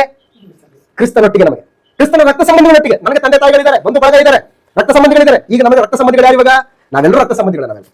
ನಾವೆಲ್ಲರೂ ರಕ್ತ ಸಂಬಂಧಿಗಳು, ಕ್ರಿಸ್ತನ ರಕ್ತ ಸಂಬಂಧಿಗಳು ನಾವೆಲ್ಲ. ಸೊ ಯಾರು ಕ್ರಿಸ್ತನ ಕರೆಗೆ ಹೋಗ್ಬಿಟ್ಟು ಬರ್ತಾರೋ, ಕ್ರಿಸ್ತನ ಸುವಾರ್ತೆ ಒಳಪಟ್ಟು ಬರ್ತಾರೋ ಅವರೆಲ್ಲರೂ ರಕ್ತ ಸಂಬಂಧಿಗಳು. ಯಾರು ರಕ್ತ ಸಂಬಂಧಿಗಳು? ಕ್ರಿಸ್ತನ ರಕ್ತ ಸಂಬಂಧಿಗಳು. ಕ್ರಿಸ್ತನ ರಕ್ತ ಸಂಬಂಧ. ಈ ಕ್ರಿಸ್ತನ ರಕ್ತ ಸಂಬಂಧ ಅನ್ನುವಂಥದ್ದು 70-80 ವರ್ಷಗಳಿಗೆ ಸೀಮಿತವಾದಂತಹ ರಕ್ತ ಸಂಬಂಧ ಅಲ್ಲ. ಇದು ಶಾಶ್ವತವಾಗಿ ನಿರಂತರವಾಗಿರ್ತಕ್ಕಂಥ ರಕ್ತ ಸಂಬಂಧ. ಯೋಹಾನ ಸುವಾರ್ತೆ 1ನೇ ಅಧ್ಯಾಯ 12-13 ವಚನದಲ್ಲಿ ವಿಷಯವನ್ನು ನಾವು ಗಮನಿಸ್ತೇವೆ. ಯೋಹಾನ ಸುವಾರ್ತೆ 1ನೇ ಅಧ್ಯಾಯ 12ನೇ ವಚನದಲ್ಲಿ ಯಾರ್ಯಾರು ಆತನನ್ನು ಅಂಗೀಕರಿಸಿದರೋ, ಯೇಸು ಕ್ರಿಸ್ತನನ್ನು ಯಾರ್ಯಾರು ಅಂಗೀಕರಿಸಿದರೋ, ಅಂದರೆ ಆತನ ಹೆಸರಿನಲ್ಲಿ ನಂಬಿಕೆ ಇಟ್ಟರು, ಅವರಿಗೆ ದೇವರ ಮಕ್ಕಳಾಗುವ ಅಧಿಕಾರ ಕೊಟ್ಟನು. ದೇವರ ಮಕ್ಕಳಾಗುವಂತ ಅಧಿಕಾರ ಕೊಡ್ತಾ ಇದ್ದಾನೆ. ಏನ್ ಕೊಡ್ತಾ ಇದ್ದಾನೆ ಅಂತಂದ್ರೆ, ಇವರು ರಕ್ತ ಸಂಬಂಧದಿಂದಾಗಲಿ, ಕಾಮದಿಂದಾಗಲಿ, ಪುರುಷ ಸಂಕಲ್ಪದಿಂದಾಗಲಿ ಹುಟ್ಟಿದವರಲ್ಲ. ಯಾರಿಂದ ಹುಟ್ಟಿದ್ದಾರೆ? ದೇವರಿಂದಲೇ ಹುಟ್ಟಿದ್ದಾರೆ. ದೇವರ ವಾಕ್ಯ ಎಂಬ ಬೀಜದಿಂದ ಹುಟ್ಟಿದ್ದಾರೆ. ಈಗ ನಾವೆಲ್ಲರೂ ಇವತ್ತು ಅರ್ಥಮಂತ್ರಾಗಿ ಕೂತಿದ್ದೀವಿ. ನಾವು ಕ್ರಿಸ್ತನ ಸ್ವಾರ್ಥ ಕೊಟ್ಟು ಸಂಪಾದನೆ ಮಾಡಿಕೊಂಡ ಸಭೆಯಾಗಿ ಕೂತಿದ್ದೀವಿ. ಕ್ರಿಸ್ತನ ಶಿರಸ್ಸಾಗಿರುವಂತಹ ದೇಹದ ಅಂಗಾಂಗಗಳಾಗಿ ನಾವು ಇಲ್ಲಿ ಕೂತ್ಕೊಂಡಿದ್ದೀವಿ. ಈ ದೇಹದಲ್ಲಿ ಇರುವಂತಹ ರಕ್ತ ಯಾರು? ಕ್ರಿಸ್ತನ ರಕ್ತ. ಈ ದೇಹದ ಒಂದು ಪರಿಪಾಲಕನ ಯಾರು? ಯೇಸು ಕ್ರಿಸ್ತನು. ನಾನೊಂದು ಕೈಯಾದ್ರೆ ನೀವೊಂದು ಕೈ, ನೀವೊಂದು ಕಾಲಾದ್ರೆ ನಾನೊಂದು ಕಾಲು. ದೇಹದ ಅಂಗಾಂಗಗಳಾಗಿ ನಾವು ಕೂತಿದ್ದೀವಿ. ನಾವೆಲ್ಲರೂ ನಮ್ಮ ಸ್ವಪ್ರಯೋಜನಕ್ಕೋಸ್ಕರ, ನಮ್ಮ ಹಿತಕ್ಕೋಸ್ಕರ ನಾವು ಕೂಡಿ ಬಂದಿಲ್ಲ. ನಾವೆಲ್ಲರೂ ಯಾರು ಹಿತಕ್ಕೋಸ್ಕರ? ಯೇಸು ಕ್ರಿಸ್ತನ ಹಿತಕ್ಕೋಸ್ಕರ, ಯೇಸು ಕ್ರಿಸ್ತನ ಮಹಿಮೆಗೋಸ್ಕರ ಇವತ್ತು ನಾವು ಇಲ್ಲಿ ಕೂಡಿ ಬಂದಿರುವಾಗ ಇದು ರಕ್ತ ಸಂಬಂಧ. ಇದು ದೇವರಿಂದ ಕರೆಯಲ್ಪಟ್ಟಂತವರು. ಇವರು ಮನುಷ್ಯ ಸಂಕಲ್ಪದಿಂದ ಹುಟ್ಟಿದವರಲ್ಲ, ಮನುಷ್ಯ ಬೀಜದಿಂದ ಹುಟ್ಟಿದವರಲ್ಲ. ಯಾರು ಬೀಜದಿಂದ ಹುಟ್ಟಿದವರು? ದೇವರ ವಾಕ್ಯ ಎಂಬ ಬೀಜದಿಂದ ಹುಟ್ಟಿದವರು ಅಂತ ಹೇಳ್ತಾರೆ. ಪೇತ್ರನ ಬರೆದ ಪತ್ರಿಕೆಯಲ್ಲಿ ಇದೇ ವಿಷಯವನ್ನು ನಾವು ಗಮನಿಸ್ತೇವೆ. ಪೇತ್ರನ ಬರೆದ ಮೊದಲನೇ ಪತ್ರಿಕೆ 1ನೇ ಅಧ್ಯಾಯ 22ನೇ ವಚನದಲ್ಲಿ, ಫಸ್ಟ್ ಪೀಟರ್ ಚಾಪ್ಟರ್ 1 ವರ್ಸ್ 22, ನೀವು ಸತ್ಯೋಪದೇಶಕ್ಕೆ ವಿಧೇಯರಾಗಿದ್ದು ನಿಮ್ಮ ಆತ್ಮಗಳನ್ನು ಶುದ್ಧ ಮಾಡಿಕೊಂಡಿದ್ದರಿಂದ ನಿಷ್ಕಪಟವಾದ ಸಹೋದರ ಸ್ನೇಹ ಉಳ್ಳವರಾಗಿರತಕ್ಕದ್ದು. ಈಗಿರಲಾಗಿ ಒಬ್ಬರನ್ನೊಬ್ಬರು ಹೃದಯಪೂರ್ವಕವಾಗಿ ಯಥಾರ್ಥವಾಗಿ ಪ್ರೀತಿಸಿ. ಯಾಕೆ ಪ್ರೀತಿಸಬೇಕು? ಯಾಕೆ ಹೃದಯಪೂರ್ವಕವಾಗಿ ಒಬ್ಬರನ್ನು ಪ್ರೀತಿಸಬೇಕು? ಯಾಕೆ ಅಂತಂದ್ರೆ, ನೀವು ಪುನರ್ಜನ್ಮವನ್ನ ಹೊಂದಿದ್ರೆ ನೀವು. ಈ ಜನ್ಮ ನಾಶವಾಗುವಂತಹ ಜನ್ಮ ಅಲ್ಲ, ಇದು ಶಾಶ್ವತವಾಗಿರ್ತಕ್ಕಂಥ ಜನ್ಮ, ಇದು ನಿರಂತರವಾಗಿರ್ತಕ್ಕಂಥ ಜನ್ಮ, ದೇವರೊಟ್ಟಿಗೆ ನಿರಂತರವಾಗಿ ಬದುಕುವಂತ ಜನ್ಮ ಇದು ಪುನರ್ಜನ್ಮ ಹೊಂದಿದಿರಿ. ಸೊ ಹಾಗಾಗಿ ಈ ಜನ್ಮ 23ನೇ ವಚನದಲ್ಲಿ ಆ ಜನ್ಮವು ನಾಶವಾಗುವ ಬೀಜದಿಂದ ಉಂಟಾದದ್ದಲ್ಲ, ನಾಶವಾಗದ ಬೀಜದಿಂದಲೇ ಉಂಟಾದದ್ದು. ಆ ಬೀಜ ಯಾವುದು? ದೇವರ ಸದಾಜೀವನ ವಾಕ್ಯದ ಮೂಲಕವಾಗಿ ಉಂಟಾಯಿತು ಅಂತ. ಅಂದ್ರೆ ಈ ವಾಕ್ಯ ಬೀಜ, ದೇವರ ವಾಕ್ಯ ಬೀಜದಿಂದ ನಾವು ಉಂಟಾಗಿದ್ದೀವಿ ನಾವು. ಸೊ ಹಾಗಾಗಿ ಈ ರೀತಿ ಉಂಟಾಗಿದ್ದಕ್ಕೆ ಕಾರಣ ಅಂದ್ರೆ ದೇವರ ಮೂಲಕ ಕರೀತಾನೆ. ಯಾರ ಮುಖಾಂತರ ಕರೀತಾ ಇದ್ದಾನೆ? ವಾಕ್ಯಗಳ ಮುಖಾಂತರ ಕರೀತಾ ಇದ್ದಾನೆ. ಅದಕ್ಕೆ ಯೇಸು ಕ್ರಿಸ್ತನು ಹೇಳ್ತಾನೆ, ಬದುಕಿಸುವಂತದ್ದು ಆತ್ಮವೇ, ಮಾಂಸವು ಯಾವುದಕ್ಕೂ ಬರೋದಿಲ್ಲ. ಆದ್ರೂ ಕೂಡ ಒಂದಿದೆ, ನಾನು ಆಡಿದಂತ ಮಾತುಗಳ ಅಂತ್ಯಕಾಲದಲ್ಲಿ ನಿಮಗೋಸ್ಕರ ಏನ್ ಮಾಡ್ತವೆ? ತೀರ್ಪು ಮಾಡ್ತವೆ ಅಂತ ಹೇಳ್ತಾನೆ. ಹಾಗಾಗಿ ಇವತ್ತು ದೇವರು ನಮ್ಮನ್ನ ಕರೀತಾ ಇದ್ದಾನೆ ತನ್ನ ಮಗನಾದ ಯೇಸು ಕ್ರಿಸ್ತನ ಮುಖಾಂತರ. ಆದಿಕಾಂಡದಲ್ಲಿ ದೇವರು ಅಬ್ರಹಾಮನನ್ನು ಕರೆದಿದ್ದಾನೆ. ಕರೆದಂತ ದೇವರ ಮೇಲೆ ಸಂಪೂರ್ಣವಾಗಿ ಭರವಸೆ ಇಟ್ಟು ಅಬ್ರಹಾಮನು ದೇವರ ಕರೆಗೆ ವಿಧೇಯನಾಗಿ ಓಡ್ಬಿಡ್ತಾನೆ 12ನೇ ಅಧ್ಯಾಯದಲ್ಲಿ, ಆದಿಕಾಂಡ ಪುಸ್ತಕದಲ್ಲಿ. ಅದಾದ್ಮೇಲೆ ಆತನಿಗೆ ಆಶೀರ್ವಾದ ಮಾಡ್ತಾನೆ 12ನೇ ಅಧ್ಯಾಯದಲ್ಲಿ. ಕರೆದಂತಹ ದೇವರು ಸುಮ್ಮನೆ ಕರೀಲಿಲ್ಲ. ಏನಂತ ಕರೆದು ಆಶೀರ್ವಾದ ಮಾಡ್ತಾನೆ 12ನೇ ಅಧ್ಯಾಯದಲ್ಲಿ? ನಂಬರ್ 1 ಏನು? ಸಂತತಿ. ಅಬ್ರಹಾಮನಿಗೆ ಕೊಡಲ್ಪಟ್ಟಂತ ಆಶೀರ್ವಾದ ಇದು. ಒಂದದ್ದು ಸಂತತಿ. ಇವತ್ತು ಸಂತತಿ ಬಹಳ ಇಂಪಾರ್ಟೆಂಟ್. ಏನ್ ಆಸ್ತಿ ಇದ್ರೆ ಏನ್ ಮಾಡ್ತಪ್ಪ, ಮಕ್ಕಳಿಲ್ಲ. ಸೊ ಸಂತತಿ ಇಸ್ ವೆರಿ ಇಂಪಾರ್ಟೆಂಟ್ ಇವತ್ತು. ಅದಕ್ಕೆ ದೇವರು ಅವರನ್ನು ಕರೆದಾಗ ಅವ್ರಿಗೆ ಏನಂತ ಆಶೀರ್ವಾದ ಮಾಡ್ತಾರೆ? ಒಂದದ್ದು ಸಂತತಿ. ಆ ಸಂತತಿ ಅಲ್ಲಿ ನಿಂತ್ಕೊಳ್ಳಲ್ಲ, ಆ ಸಂತತಿ ಜನಾಂಗವಾಗಿ ಬೆಳೀತದೆ. ಅದಕ್ಕೆ ನೆಕ್ಸ್ಟ್ ಅದರ ಸಂತತಿ ಮೂಲಕ ಭೂಮಿ ಎಲ್ಲಾ ಜನಾಂಗಗಳನ್ನ ಏನ್ ಮಾಡ್ತೀನಿ? ನಾನು ಆಶೀರ್ವಾದ ಮಾಡ್ತೀನಿ ಎಲ್ಲಾ ಜನಾಂಗಗಳನ್ನ. ಯಾವ ಜನಾಂಗಗಳನ್ನ? ಸಂತತಿ ಇಟ್ಸ್ ವೆರಿ ಇಂಪಾರ್ಟೆಂಟ್. ಒಂದೇ ಸಂತತಿ ಅಂತಂದ್ರೆ ಒಂದೇ ಸಂತತಿಗಳ ಅಂತಲ್ಲ. ಅಬ್ರಹಾಮನಿಗೆ ಸಂತತಿಗಳು ಬಂದ್ವಾ? ಸಂತತಿಗಳು ಉಂಟಾದ್ವಾ? ಆದರ ಮೂಲಕ ಉಂಟಾದಂತ ಸಂತತಿ ತಾನೆ. ಸಾರನ ಮುಖಾಂತರ ಉಂಟಾದ ಸಂತತಿ ಕೂಡ ಸಂತತಿಗಳು ಅಂತ ಮೆನ್ಷನ್ ಮಾಡಲಿಲ್ಲ, ಸಿಂಗುಲರ್ ಸಂತತಿ ಅಂತ ಹೇಳ್ತಾನೆ. ಆ ಸಂತತಿ ಯಾರು? ಯೇಸು ಕ್ರಿಸ್ತನೇ. ಆ ಸಂತತಿ ಆ ಸಂತತಿ ಮುಖಾಂತರ ಭೂಮಿ ಎಲ್ಲಾ ಜನಾಂಗಗಳನ್ನ ಏನ್ ಮಾಡ್ತಾನಂತೆ? ಆಶೀರ್ವಾದ ಮಾಡ್ತೀನಿ ಅಂತ. ಆಮೇಲೆ 3ನೇ ಆಶೀರ್ವಾದ ಏನಂತಂದ್ರೆ, ಕಾನಾನನ್ನು ನಿಮಗೆ ಏನ್ ಮಾಡ್ತೀನಿ? ಸ್ವಾಸ್ಥ್ಯವನ್ನ ಕೊಡ್ತೀನಿ, ಭೂ ಪ್ರದೇಶ. ಇದು ಫಿಸಿಕಲ್ ಆಶೀರ್ವಾದ. ಎರಡನೇದಲ್ಲಿ ಏನಂದ್ರೆ ಆತ್ಮ ಸಂಬಂಧವಾದಂತಹ ಆಶೀರ್ವಾದ. ಸಂತತಿ ಅನ್ನುವಂಥದ್ದು ಸಂತಾನದ ಒಂದು ಆಶೀರ್ವಾದ. ಈ 3 ಆಶೀರ್ವಾದಗಳು ವೆರಿ ಇಂಪಾರ್ಟೆಂಟ್ ಮನುಷ್ಯನ ಜೀವಿತದಲ್ಲಿ. ಇವತ್ತು ದೇವರು ನಮ್ಮನ್ನ ತನ್ನ ಮಗನಾದ ಯೇಸು ಕ್ರಿಸ್ತನ ಮೂಲಕ ಕರೆದ ಮೇಲೆ ನಮಗೂ ಕೂಡ ಆಶೀರ್ವಾದ ಕೊಡ್ತಾ ಇದ್ದಾನೆ. ಯಾರು ಕರೀತಾ ಇದ್ದಾನೆ? ನಮ್ಮನ್ನ ಎಲ್ಲರನ್ನು ಕರೀತಾ ಇದ್ದಾನೆ, ಒಬ್ಬನು ಕರೀತಾ ಇಲ್ಲ. ಯಾರ ಮೂಲಕ ಕರೀತಾ ಇದ್ದಾನೆ? ಯೇಸು ಕ್ರಿಸ್ತನ ಮೂಲಕ ಕರೀತಾ ಇದ್ದಾನೆ. ಗಲಾತ್ಯ ಪತ್ರಿಕೆಯಲ್ಲಿ ಈ ವಿಷಯವನ್ನು ನಾವು ಗಮನಿಸ್ತೇವೆ. ಗಲಾತ್ಯ ದೇವರ ಬರೆದ ಪತ್ರಿಕೆ 3ನೇ ಅಧ್ಯಾಯ 16ನೇ ವಚನ, ದೇವರು ಅಬ್ರಹಾಮನಿಗೂ ಅವನ ಸಂತತಿಗೂ ವಾಗ್ದಾನಗಳನ್ನ, ಸಂತತಿಗಳಿಗ ಅಥವಾ ಸಂತತಿ ಒಂದೇ ಸಂತತಿ ಅಂತ ಹೇಳ್ತದೆ ನೋಡಿ. ದೇವರು ಅಬ್ರಹಾಮನಿಗೂ ಅವನ ಸಂತತಿಗೂ ವಾಗ್ದಾನಗಳನ್ನ ಮಾಡಿದನು. ಆತನು ನಿನ್ನ ಸಂತತಿಗಳಿಗೆ ಎಂದು ಹೇಳಿ ಅನೇಕರನ್ನು ಸೂಚಿಸದೆ ನಿನ್ನ ಸಂತತಿಗೆ ಎಂದು ಹೇಳಿ ಒಬ್ಬನನ್ನೇ ಸೂಚಿಸುತ್ತಾನೆ. ಆ ಒಬ್ಬನು ಯಾರು? ಕ್ರಿಸ್ತನೇ. ಅಂದ್ರೆ ಆಶೀರ್ವಾದ ಅನ್ನುವಂಥದ್ದು ಯಾರ ಮೂಲಕ ಬರಬೇಕು? ಯೇಸು ಕ್ರಿಸ್ತನ ಮೂಲಕ. ಅದು ಅಬ್ರಹಾಮನ ಸಂತತಿಯಲ್ಲಿ ಯಾರು ಬರ್ತಾರೆ? ಯೇಸು ಕ್ರಿಸ್ತನ ಬರ್ತಾನೆ. ಇಡೀ ಲೋಕದಲ್ಲಿ ಎಲ್ಲಾ ಜನಾಂಗಗಳು ಆಶೀರ್ವಾದ ಹೊಂದುವಂಥದ್ದು ಯಾವ ಸಂತತಿಯಿಂದ? ಅಬ್ರಹಾಮನ ಸಂತತಿಯಿಂದ. ಆ ಅಬ್ರಹಾಮನ ಸಂತತಿಯಿಂದಲೇ ಹೊರತಾಗಿ ಸಂತತಿಗಳಿಂದಲ್ಲ. ಸಂತತಿ ಅಂದ್ರೆ ವಾಗ್ದಾನ ಮಾಡಲ್ಪಟ್ಟಂತಹ ಇಸಾಕನ ಒಂದು ಸಂತತಿ. ಯಾರು? ಇಸ್ಮಾಯಿಲ್ ಸಂತತಿ ಅಲ್ಲ, ಇಸ್ಮಾಯಿಲ್ ಸಂತತಿ ಅಲ್ಲ. ಸೊ ಹಾಗಾಗಿ ಸಂತತಿ ಇಸ್ ವೆರಿ ಇಂಪಾರ್ಟೆಂಟ್. ಇವತ್ತು ಭೂಲೋಕದಲ್ಲಿರ್ತಕ್ಕಂಥ ಎಲ್ಲಾ ಕುಲಭಾಷೆ ಜನಾಂಗಗಳವರನ್ನ ದೇವರು ಏನ್ ಮಾಡ್ತಿದ್ದಾನೆ? ಯೇಸು ಕ್ರಿಸ್ತನ ಮೂಲಕ ಕರೀತಾ ಇದ್ದಾನೆ. ಯೇಸು ಕ್ರಿಸ್ತನಿಂದಲೇ ಆಶೀರ್ವಾದ ಮಾಡ್ತಾ ಇದ್ದಾನೆ. ಪ್ರಕಟಣೆ ಗ್ರಂಥದಲ್ಲಿ ಈ ವಿಷಯವನ್ನು ನಾವು ಗಮನಿಸ್ತೇವೆ. ಪ್ರಕಟಣೆ ಗ್ರಂಥ 5ನೇ ಅಧ್ಯಾಯ 9ನೇ ವಚನದ 2ನೇ ಭಾಗ. ಅವರು ಎಸ್ ನೀನು ಸುರುಳಿಯನ್ನು ತೆಗೆದುಕೊಂಡು ಅದರ ಮುದ್ರೆಗಳನ್ನು ಒಡೆಯುವುದಕ್ಕೆ ಯೋಗ್ಯನೇ. ಈಗ ಇಂಪಾರ್ಟೆಂಟ್ ಆಲೋಚನೆ ಮಾಡಿ ಅಂಡರ್ಲೈನ್ ಮಾಡ್ತಾರೆ. ಎಸ್, ನೀನು ಯಜ್ಞಾರ್ಪಿತನಾಗಿ ನಿನ್ನ ರಕ್ತದಿಂದ ಸಕಲ ಕುಲ ಭಾಷೆ ಪ್ರಜೆ ಜನಾಂಗಗಳವರಿಂದ ಮನುಷ್ಯರನ್ನು ದೇವರಿಗಾಗಿ ಕೊಂಡುಕೊಂಡಿ. ಅಂದ್ರೆ ಯೇಸು ಕ್ರಿಸ್ತನು ಯಾರನ್ನು ಕೊಂಡ್ಕೊಳ್ತಾ ಇದ್ದಾನೆ? ಬರೀ ಒಂದೇ ಜನಾಂಗನ ಇಲ್ಲ, ಎಲ್ಲಾ ಜನಾಂಗ. ಅಮೆರಿಕ ಆಗಿರ್ಬೋದು, ವೆಸ್ಟ್ ಇಂಡೀಸ್ ಆಗಿರ್ಬೋದು, ಪಾಕಿಸ್ತಾನ ಆಗಿರ್ಬೋದು, ಶ್ರೀಲಂಕಾ ಆಗಿರ್ಬೋದು, ನೆದರ್ಲ್ಯಾಂಡ್, ಸ್ವಿಟ್ಜರ್ಲ್ಯಾಂಡ್, ಎಲ್ಲ ಜನಾಂಗಗಳನ್ನ, ಎಲ್ಲಾ ದೇಶಗಳವರನ್ನ ಏನ್ ಮಾಡ್ತಾ ಇದ್ದಾನೆ? ಕೊಂಡುಕೊಳ್ತಾ ಇದ್ದಾನೆ. ಕೊಂಡ್ಕೊಂಡು ದೇವ್ರಿಗೆ ಏನ್ ಮಾಡ್ತಾ ಇದ್ದಾನೆ? ಇವಾಗ ದೇವರಿಗೆ ರಾಜ್ಯವನ್ನಾಗಿಯೂ ಯಾಜಕರನ್ನಾಗಿಯೂ ಅಂದ್ರೆ ಆಶೀರ್ವಾದ ಅಂತಕ್ಕಂಥದ್ದು ಎಲ್ಲಿಂದ ಬರ್ತದೆ ಇವಾಗ? Only through the Jesus Christ. Only through the Jesus Christ. ಆ ಕ್ರೈಸ್ಟ್ ಯಾವ ಸಂತತಿಯಿಂದ ಬರ್ತಾ ಇದ್ದಾನೆ? ಅಬ್ರಹಾಮನ ಸಂತತಿ, ಇಸಾಕನ ಸಂತತಿ, ಯಾಕೋಬನ ಸಂತತಿ, ದಾವೀದನ ಸಂತತಿ, ಆ ಸಂತತಿ ಮೂಲಕ ಬರ್ತಾನೆ. ಸೊ ಹಾಗಾಗಿ ಆದಿಕಾಂಡ ಏನ್ ತೋರಿಸ್ತಾ ಇದೆ? ದೇವರ ಆಲೋಚನೆ ಯಾವ ರೀತಿಯಲ್ಲಿ ಬರ್ತಾ ಇದೆ, ಹೆಂಗ್ ಬರ್ತಾ ಇದೆ, ಅದು ಯಾವ ಸಂತತಿ ಮುಖಾಂತರ ಬರ್ತಾ ಇದೆ ಅನ್ನುವಂಥದ್ದನ್ನ ನಾವು ಆದಿಕಾಂಡ ಪುಸ್ತಕದಲ್ಲಿ ಗಮನಿಸೋಣ. ನೆಕ್ಸ್ಟ್ ಕಾನಾನನ್ನ ಈ ರೀತಿ ಬರ್ತಾನೆ. ನೆಕ್ಸ್ಟ್ ಕಾನಾನ ಇದೆಲ್ಲ ಸಂತತಿ ಆದ್ಮೇಲೆ ಈ ಆಶೀರ್ವಾದ ಯಾರ ಮೂಲಕ ಹೋಗ್ಬೇಕು ಇವಾಗ? ಇಸಾಕ, ವಾಗ್ದತ್ತ ಪುತ್ರ. ವಾಗ್ದತ್ತ ಪುತ್ರ ಇಸ್ಮಾಯಿಲ್ ಅಲ್ಲ. ಇಸ್ಮಾಯಿಲ್ ಹುಟ್ಟಿದ್ದು ಯಾವ್ದ್ರಿಂದ? ದೇವರ ವಾಗ್ದಾನದಿಂದ ಹುಟ್ಟಿಲ್ಲ. ಆಗ ಯಾರೋ ಸಾರಮನ್ ತಲೆಯಿಂದ ಹುಟ್ಟಿದ್ದು, ಸಾರಳ ಆಲೋಚನೆಯಿಂದ ಹುಟ್ಟಿದ್ದು. ದೇವರ ಆಲೋಚನೆಯಿಂದ ಇಸ್ಮಾಯಿಲ್ ಹುಟ್ಟಿಲ್ಲ. ಅಯ್ಯೋ ನನ್ನ ಮಕ್ಕಳಿಲ್ವಲ್ಲ, 100 ವರ್ಷ ಆಲ್ರೆಡಿ ಕಳೀತಾ ಬರ್ತಾ ಇದೆ, ದೇವರು ವಾಗ್ದಾನ ಮಾಡಿದರೆ ಇನ್ನು ತೀರಿಸ್ತಾನೋ ಇಲ್ಲೋ ಗೊತ್ತಿಲ್ಲ, ನನಗಂತೂ ತಡ್ಕೊಳಕಾಯ್ತಾ ಇಲ್ಲ, ನನಗಂತೂ ಈ ದಿನಗಳು ಕಳೆಯೋದು ಬಹಳ ಕಷ್ಟ ರೀ, ನನ್ನ ಸೇವಕಿ ನನ್ನ ದಾಸಿ ಇದ್ದಾರೆ, ಆಗಲು ನಾನು ಆಕೆ ನಿಮಗೆ ಒಪ್ಪಿಸ್ಕೊಡ್ತೀನಿ, ನೀವು ಅವ್ರ ಜೊತೆಗೆ ಹೋಗಿ ನನಗೆ ಒಬ್ಬ ಮಗನ ಎತ್ಕೊಟ್ಬಿಡ್ರಿ ಅನ್ನೋದು ಆಲೋಚನೆ ಹುಟ್ಟಿದ್ದು ಎಲ್ಲಿಂದ? ಮನುಷ್ಯನ ತಲೆಯಿಂದ, ಮನುಷ್ಯನ ಒಂದು ತಾತ್ಕಾಲಿಕವಾದ ಆಲೋಚನೆಯಿಂದ ಹುಟ್ಟಿದಂತ ಆಲೋಚನೆಗೆ ಪ್ರತಿಫಲ ಯಾರು ಅಂತಂದ್ರೆ ಇಸ್ಮಾಯಿಲ್. ಇದು ದೇವರ ಆಲೋಚನೆ ಅಲ್ಲ. ಆದ್ರೂ ಕೂಡ ಮನುಷ್ಯನ ಆಲೋಚನೆಯಿಂದ ಹುಟ್ಟಿದಂತಹ ಈ ಆಲೋಚನೆಗೆ ಪ್ರತಿಫಲವಾಗಿ ಬಂದಂತಹ ಇಸ್ಮಾಯಿಲನ್ನು ಕೂಡ ದೇವರ ಆಶೀರ್ವಾದ ಮಾಡ್ತಾನೆ. ಯಾಕೆ ಆಶೀರ್ವಾದ ಮಾಡ್ತಾನೆ ಅಂತಂದ್ರೆ ನನ್ನ ಅಬ್ರಹಾಮನ ಸಂತತಿ ಅದು, ನನ್ನ ಅಬ್ರಹಾಮನ ಹೊಟ್ಟೆಯಿಂದ ಹುಟ್ಟಿದಂತ ಮಗು ಅದು, ಅವಳು ನಾನು ಆಶೀರ್ವಾದ ಮಾಡ್ತೀನಿ ಅಂತ ಹೇಳ್ತಾನೆ. ಆದ್ರೂ ಕೂಡ ಆ ದಾಸಿಯ ಮಗ ವಾಗ್ದಾನ ಪುತ್ರನೊಂದಿಗೆ ಏನಾಗಲ್ಲ? ಬಾಧ್ಯಸ್ಥನಾಗಲ್ಲ, ಈಕ್ವಲ್ ಆಗಲ್ಲ. ದಾಸಿಯ ಮಗನೇ, ವಾಗ್ದಾನ ಪುತ್ರನೇ ಅಷ್ಟೇ. ಸಹೋದರ ಮನೆ ತಗೊಂಡಿದ್ದಾರೆ ಇವಾಗ ದೇವರ ಕೃಪೆಯಿಂದ. ಇದಕ್ಕೆ ವಾರಸ್ದಾರ ಯಾರು? ಒಳ್ಳೆಯವರೇ ಕೆಟ್ಟವರು? ಯಾರು? ಮಕ್ಕಳೇ ವಾರಸ್ದಾರ. ನಾವಾಗಕ್ಕಾಗಲ್ಲ. ಅದು 1 ರೂಪಾಯಿ ಆಸ್ತಿ ಇರಲಿ, 1 ಕೋಟಿ ರೂಪಾಯಿ ಆಸ್ತಿ ಇರಲಿ, ಆ ಆಸ್ತಿಗೆ ವಾರಸ್ದಾರ ಯಾರು? ಮಕ್ಕಳೇ. ತಂದೆ ಆಸ್ತಿಗೆ ವಾರಸದವರು ಮಕ್ಕಳೇ ಹೊರತಾಗಿ ಸೇವಕರು ಆಗಕ್ಕೆ ಸಾಧ್ಯ ಇಲ್ಲ. ಸೊ ಹಾಗೆಯೇ ದೇವರ ಒಂದು ಆಶೀರ್ವಾದಗಳಿಗೆ ವಾಗ್ದಾನಕ್ಕೆ ಪಾತ್ರ ಆಗಿರ್ತಕ್ಕಂಥವ್ರ ಮೂಲಕವೇ ಬರ್ತದೆ ಹೊರತಾಗಿ ಆಶೀರ್ವಾದ ಶರೀರ ಸಂಬಂಧವಾದಂತ ರೀತಿಯಲ್ಲಿ ಬರಕ್ಕೆ ಸಾಧ್ಯ ಇಲ್ಲ. ಸೊ ಅದಕ್ಕೆ ಗಲಾತ್ಯದವರಿಗೆ ಬರೆದ ಪತ್ರಿಕೆಯಲ್ಲಿ ಈ ವಿಷಯವನ್ನು ನಾವು ಗಮನಿಸ್ತೇವೆ. ಗಲಾತ್ಯದವರಿಗೆ ಬರೆದ ಪತ್ರಿಕೆ 4ನೇ ಅಧ್ಯಾಯ 22ನೇ ವಚನದಲ್ಲಿ, ಗಲಾಟಿಯನ್ಸ್ ಚಾಪ್ಟರ್ 4 ವರ್ಸ್ 22, ಅಬ್ರಹಾಮನಿಗೆ 2 ಮಕ್ಕಳಿದ್ದರು, ಒಬ್ಬನು ತತ್ತಿನಿಂದ ಹುಟ್ಟಿದವನು, ಒಬ್ಬನು ಧರ್ಮಪತ್ನಿಯಿಂದ ಹುಟ್ಟಿದವನು. ಒಬ್ಬನು ತತ್ತಿನಿಂದ ಹುಟ್ಟಿದವರು ಯಾರು? ಇಸ್ಮಾಯಿಲ್. ತತ್ತು ಅಂತಂದ್ರೆ ದಾಸಿಯಿಂದ ಹುಟ್ಟಿದವನು ಇಸ್ಮಾಯಿಲ್. ನೆಕ್ಸ್ಟ್ ಒಬ್ಬನು ಧರ್ಮಪತ್ನಿಯಿಂದ ಹುಟ್ಟಿದ, ಧರ್ಮಪತ್ನಿ ಯಾರು? ಸಾರಳು. ಸಾರಳಿಂದ ಹುಟ್ಟಿದವನು ಯಾರು? ಈಸಾಕನು, ವಾಗ್ದತ್ತ ಪುತ್ರ, ಧರ್ಮಪತ್ನಿಯ ಮಗ. ತತ್ತಿನ ಮಗನು ಸ್ವಾಭಾವಿಕವಾಗಿ ಹುಟ್ಟಿದ. ತತ್ತಿನ ಮಗ ಹೆಂಗ್ ಹುಟ್ಟಿದ? ಸ್ವಾಭಾವಿಕ. ಒಬ್ಬ ಪುರುಷ ಒಬ್ಬ ಸ್ತ್ರೀ ಪರಸ್ಪರ ಲೈಂಗಿಕ ಒಂದು ಸಂಪರ್ಕದಲ್ಲಿ ಬಂದಾಗ ಸ್ವಾಭಾವಿಕ ಮನುಷ್ಯನ ಹುಟ್ಟಿದ್ರು ಅಷ್ಟೇ. ಆದ್ರೆ ವಾಗ್ದತ್ತ ಪುತ್ರ ಹೆಂಗ್ ಹುಟ್ಟಿದ? ವಾಗ್ದಾನದ ಮೇರೆಗೆ ವಾಗ್ದತ್ತ ಪುತ್ರ ಹುಟ್ಟಿದ. ತತ್ತಿನ ಮಗನು ಸ್ವಾಭಾವಿಕವಾಗಿ ಹುಟ್ಟಿದನು, ಧರ್ಮಪತ್ನಿಯ ಮಗನೋ ವಾಗ್ದಾನದ ಪರವಾಗಿ ಹುಟ್ಟಿದನು. ಈ ಸಂಗತಿಗಳು ಉಪಮಾನವಾಗಿವೆ. ಹೇಗೆಂದರೆ ಆ 2 ಸ್ತ್ರೀಯರು 2 ಒಡಂಬಡಿಕೆಗಳೇ. ಒಂದು ಒಡಂಬಡಿಕೆ ಸೀನಾ ಪರ್ವತದಿಂದ ಉತ್ಪನ್ನವಾಗಿ ದಾಸತ್ವದಲ್ಲಿರಬೇಕಾದ ಮಕ್ಕಳನ್ನು ಇರುವಂತದ್ದು, ಅದೇ ಹಾಗರು. ಧರ್ಮಶಾಸ್ತ್ರಕ್ಕೆ ಸಂಬಂಧಪಟ್ಟದ್ದು, ಉಪಮಾನ, ಅಲಂಕಾರ. ಹಾಗರಳು ದಾಸತ್ವ, ಶಾರೀರಿಕ ಸಂಬಂಧವಾಗಿ ಹುಟ್ಟಿದ್ರು. ವಾಗ್ದಾನದ ಯಾರಂತಾನೆ ಈಸಾಕ ಅಂತ. ಸೊ ಹಾಗಾಗಿ ಏನ್ ಮಾಡ್ಬೇಕಂತಂದ್ರೆ 28ನೇ ವಚನದಲ್ಲಿ ನಾವು ಈಸಾಕನಂತೆ ವಾಗ್ದಾನದ ಫಲವಾಗಿ ಹುಟ್ಟಿದ ಮಕ್ಕಳಾಗಿದ್ದೇವೆ. ಯಾರ್ಯಾರು ಕ್ರಿಸ್ತನನ್ನ ಅಂಗೀಕರಿಸ್ತಾರೋ, ಆತನ ಹೆಸರಲ್ಲಿ ನಂಬಿಕೆ ಇಡ್ತಾರೋ, ನಮ್ಮ ಪಾಪಗಳ ಪಾಲಿಗೆ ಸತ್ತು ನೀತಿಯ ಪಾಲಿಗೆ ಬದುಕಬೇಕು ಎಂಬುದಾಗಿ ಕ್ರಿಸ್ತನಲ್ಲಿ ಸೇರುವುದಕ್ಕೆ ದೀಕ್ಷಾಸ್ನಾನ ಮಾಡಿಸಿಕೊಂಡು ಕ್ರಿಸ್ತನ ಶಿರಸ್ಸಾಗಿರುವಂತಹ ದೇಹದಲ್ಲಿ ಅಂಗಾಂಗಗಳಾಗಿದ್ದಾರೋ, ಕ್ರಿಸ್ತನ ಮೂಲಕ ತಂದೆಯಾದ ದೇವರಿಗೆ ಮಕ್ಕಳಾಗಿದ್ದಾರೋ, ಇವೆಲ್ಲರೂ ಕೂಡ ವಾಗ್ದಾನದ ಫಲವಾಗಿ ಹುಟ್ಟಿದಂತಹ ಈಸಾಕನಂತೆ ಇರ್ತಾರೆ. ದೇವರಿಂದ ಹುಟ್ಟಿದವರು ಇವರೆಲ್ಲ, ದೇವರ ವಾಕ್ಯಗಳಿಂದ ಬೀಜದಿಂದ ಉಂಟಾದಂತವರು ಇವರೆಲ್ಲರೂ ಕೂಡ. ಸೊ ಸ್ವಾಭಾವಿಕವಾಗಿ ಹುಟ್ಟಿದವರು, ದೇವರಾತ್ಮ ಬಲದಿಂದ ಹುಟ್ಟಿದವರು ಹಿಂಸೆಪಡಿಸಿದಂತೆಯೇ ಈಗಲೂ ಅದೇ. 30ನೇ ವಚನ ವೆರಿ ಇಂಪಾರ್ಟೆಂಟ್. ಆದರೂ ಶಾಸ್ತ್ರವು ಏನಿರ್ತದೆ? ದಾಸಿಯನ್ನು ಅವರ ಮಗನನ್ನು ಏನ್ ಮಾಡೋ? ಹೊರಗಾಕು. ಅಂದ್ರೆ ಭೌತಿಕ ಸಂಬಂಧವಾದಂತಹ ಆಲೋಚನೆಗಳನ್ನ ಆತ್ಮ ಸಂಬಂಧವಾದಂತಹ ಜೀವಿತದಿಂದ ನೀನು ಏನ್ ಮಾಡಬೇಕು? ಹೊರಗಾಕು. ಶರೀರ ಸಂಬಂಧವಾದಂತಹ ಆಲೋಚನೆಗಳು ಆತ್ಮ ಸಂಬಂಧವಾದಂತಹ ಆಲೋಚನೆಗಳಿಗೆ ಸರಿ ಬರೋದಿಲ್ಲ. ಕೊಲಸ ಪತ್ರಿಕೆಯಲ್ಲಿ ಈ ವಿಷಯವನ್ನು ನಾವು ಗಮನಿಸ್ತೇವೆ. ಕೊಲಸ ಪತ್ರಿಕೆ 3ನೇ ಅಧ್ಯಾಯ 5ನೇ ವಚನದಲ್ಲಿ, ಆದ್ರಿಂದ ನಿಮ್ಮಲ್ಲಿರುವ ಭೂ ಸಂಬಂಧವಾದ ಭಾವಗಳನ್ನು ಏನ್ ಮಾಡ್ಬೇಕು? ನೀವು ಸಾಯಿಸಿ. ಇವು ಶರೀರ ಸಂಬಂಧವಾದಂತಹ ಕರ್ಮಗಳು, ಆತ್ಮ ಸಂಬಂಧವಾದಂತಹ ಕಾರ್ಯಗಳಿಗೆ, ಕರ್ಮಗಳಿಗೆ ಇವು ಅನುಕೂಲಕರವಾದಂತವುಗಳಲ್ಲ. ಧರ್ಮಶಾಸ್ತ್ರದ ಆಜ್ಞೆಗಳು ಅವು ಕೇವಲ ಶರೀರಕ್ಕೆ ಸಂಬಂಧಪಟ್ಟಂತ ಆಲೋಚನೆಗಳಿಂದ ಕೂಡಿದಂತವುಗಳಾಗಿದ್ದು ಇಸ್ರಾಯೇಲ್ ಪ್ರಜೆಗಳ ಮಧ್ಯದಲ್ಲಿ. ಆದ್ರೆ ಆತ್ಮ ಸಂಬಂಧವಾದಂತಹ ಕಾನೂನುಗಳು ಹೆಂಗಿದೆ ಅಂತಂದ್ರೆ, ಪರಸ್ತ್ರೀಯನ್ನ ನೀನು ನೋಡಿ ಮೋಹಿಸಿದ್ರೆ ಆಗ್ಲೇ ನೀನು ಏನ್ ಮಾಡ್ತೀನಿ? ನೀನು ಪಾಪ ಮಾಡಿದ್ರೆ, ನೀನು ವ್ಯಭಿಚಾರ ಮಾಡ್ಬಿಟ್ಟು ನೀನು. ಇದು ಆತ್ಮ ಸಂಬಂಧವಾದಂತಹ ದೃಷ್ಟಿಕೋನ. ಇದು ನಿನ್ನ ಸಹೋದರನ ನೀಚ ಅನ್ನುವಂಥವ್ನು ಆಗ್ಲೇ ನೀನು ಕೊಲೆಗಾರ ಆಗ್ಬಿಟ್ಟಿದೆ. ಇದು ಆತ್ಮ ಸಂಬಂಧವಾದಂತಹ ಆಲೋಚನೆ. ಇದು ವಾಗ್ದಾನದ ಫಲವಾಗಿ ಹುಟ್ಟಿದಂತವರ ಜೀವನ ಶೈಲಿ. ಇದು ಇವ್ರು ಹಿಂಗಿರ್ತದೆ ಬದುಕು. ಆದ್ರೆ ಶರೀರ ಸಂಬಂಧವಾಗಿ ಹುಟ್ಟಿದಂತವ್ರ ಬದುಕು ಹೆಂಗಿರ್ತದೆ? ವ್ಯಭಿಚಾರ ಮಾಡಬಾರದೆಂಬುದಾಗಿ ನೀವು ಕೇಳಿದ್ರೆ ಅಷ್ಟೇ. ಪರಸ್ತ್ರೀ ದೇಹ, ಪುರುಷನ ದೇಹ ಪರಸ್ಪರ ಒಂದಾದಾಗ ವ್ಯಭಿಚಾರ ಅಂತ ಹೇಳ್ಬಿಟ್ಟು ಪರಿಗಣಿಸಲ್ಪಡ್ತಾ ಇತ್ತು. ಆದ್ರೆ ಹೊಸ ಒಡಂಬಡಿಕೆ ಹೇಗಿದೆ ಅಂತಂದ್ರೆ, ಅದಕ್ಕೆ ಆದ್ರಿಂದ ನಿಮ್ಮಲ್ಲಿರುವ ಭೂ ಸಂಬಂಧವಾದ ಭಾವಗಳನ್ನು ಸಾಯಿಸಿರಿ. ಜಾರತ್ವ, ಬಂಡುತನ, ಕಾಮಾಭಿಲಾಷೆ, ದುರಾಶೆ, ವಿಗ್ರಹಗಳಿಗೆ ಸಮವಾಗಿರುವ ಲೋಭ ಇವುಗಳನ್ನು ಏನ್ ಮಾಡ್ಬೇಕು? ನೀವು ವಿಸರ್ಜಿಸಬೇಡಿ. ಹೊರಗಾಕ್ರಿ. ಇವು ಆತ್ಮ ಸಂಬಂಧವಾದಂತಹ ಜೀವಿತಕ್ಕೆ ಅನುಕೂಲಕರವಾದಂತವುಗಳಲ್ಲ.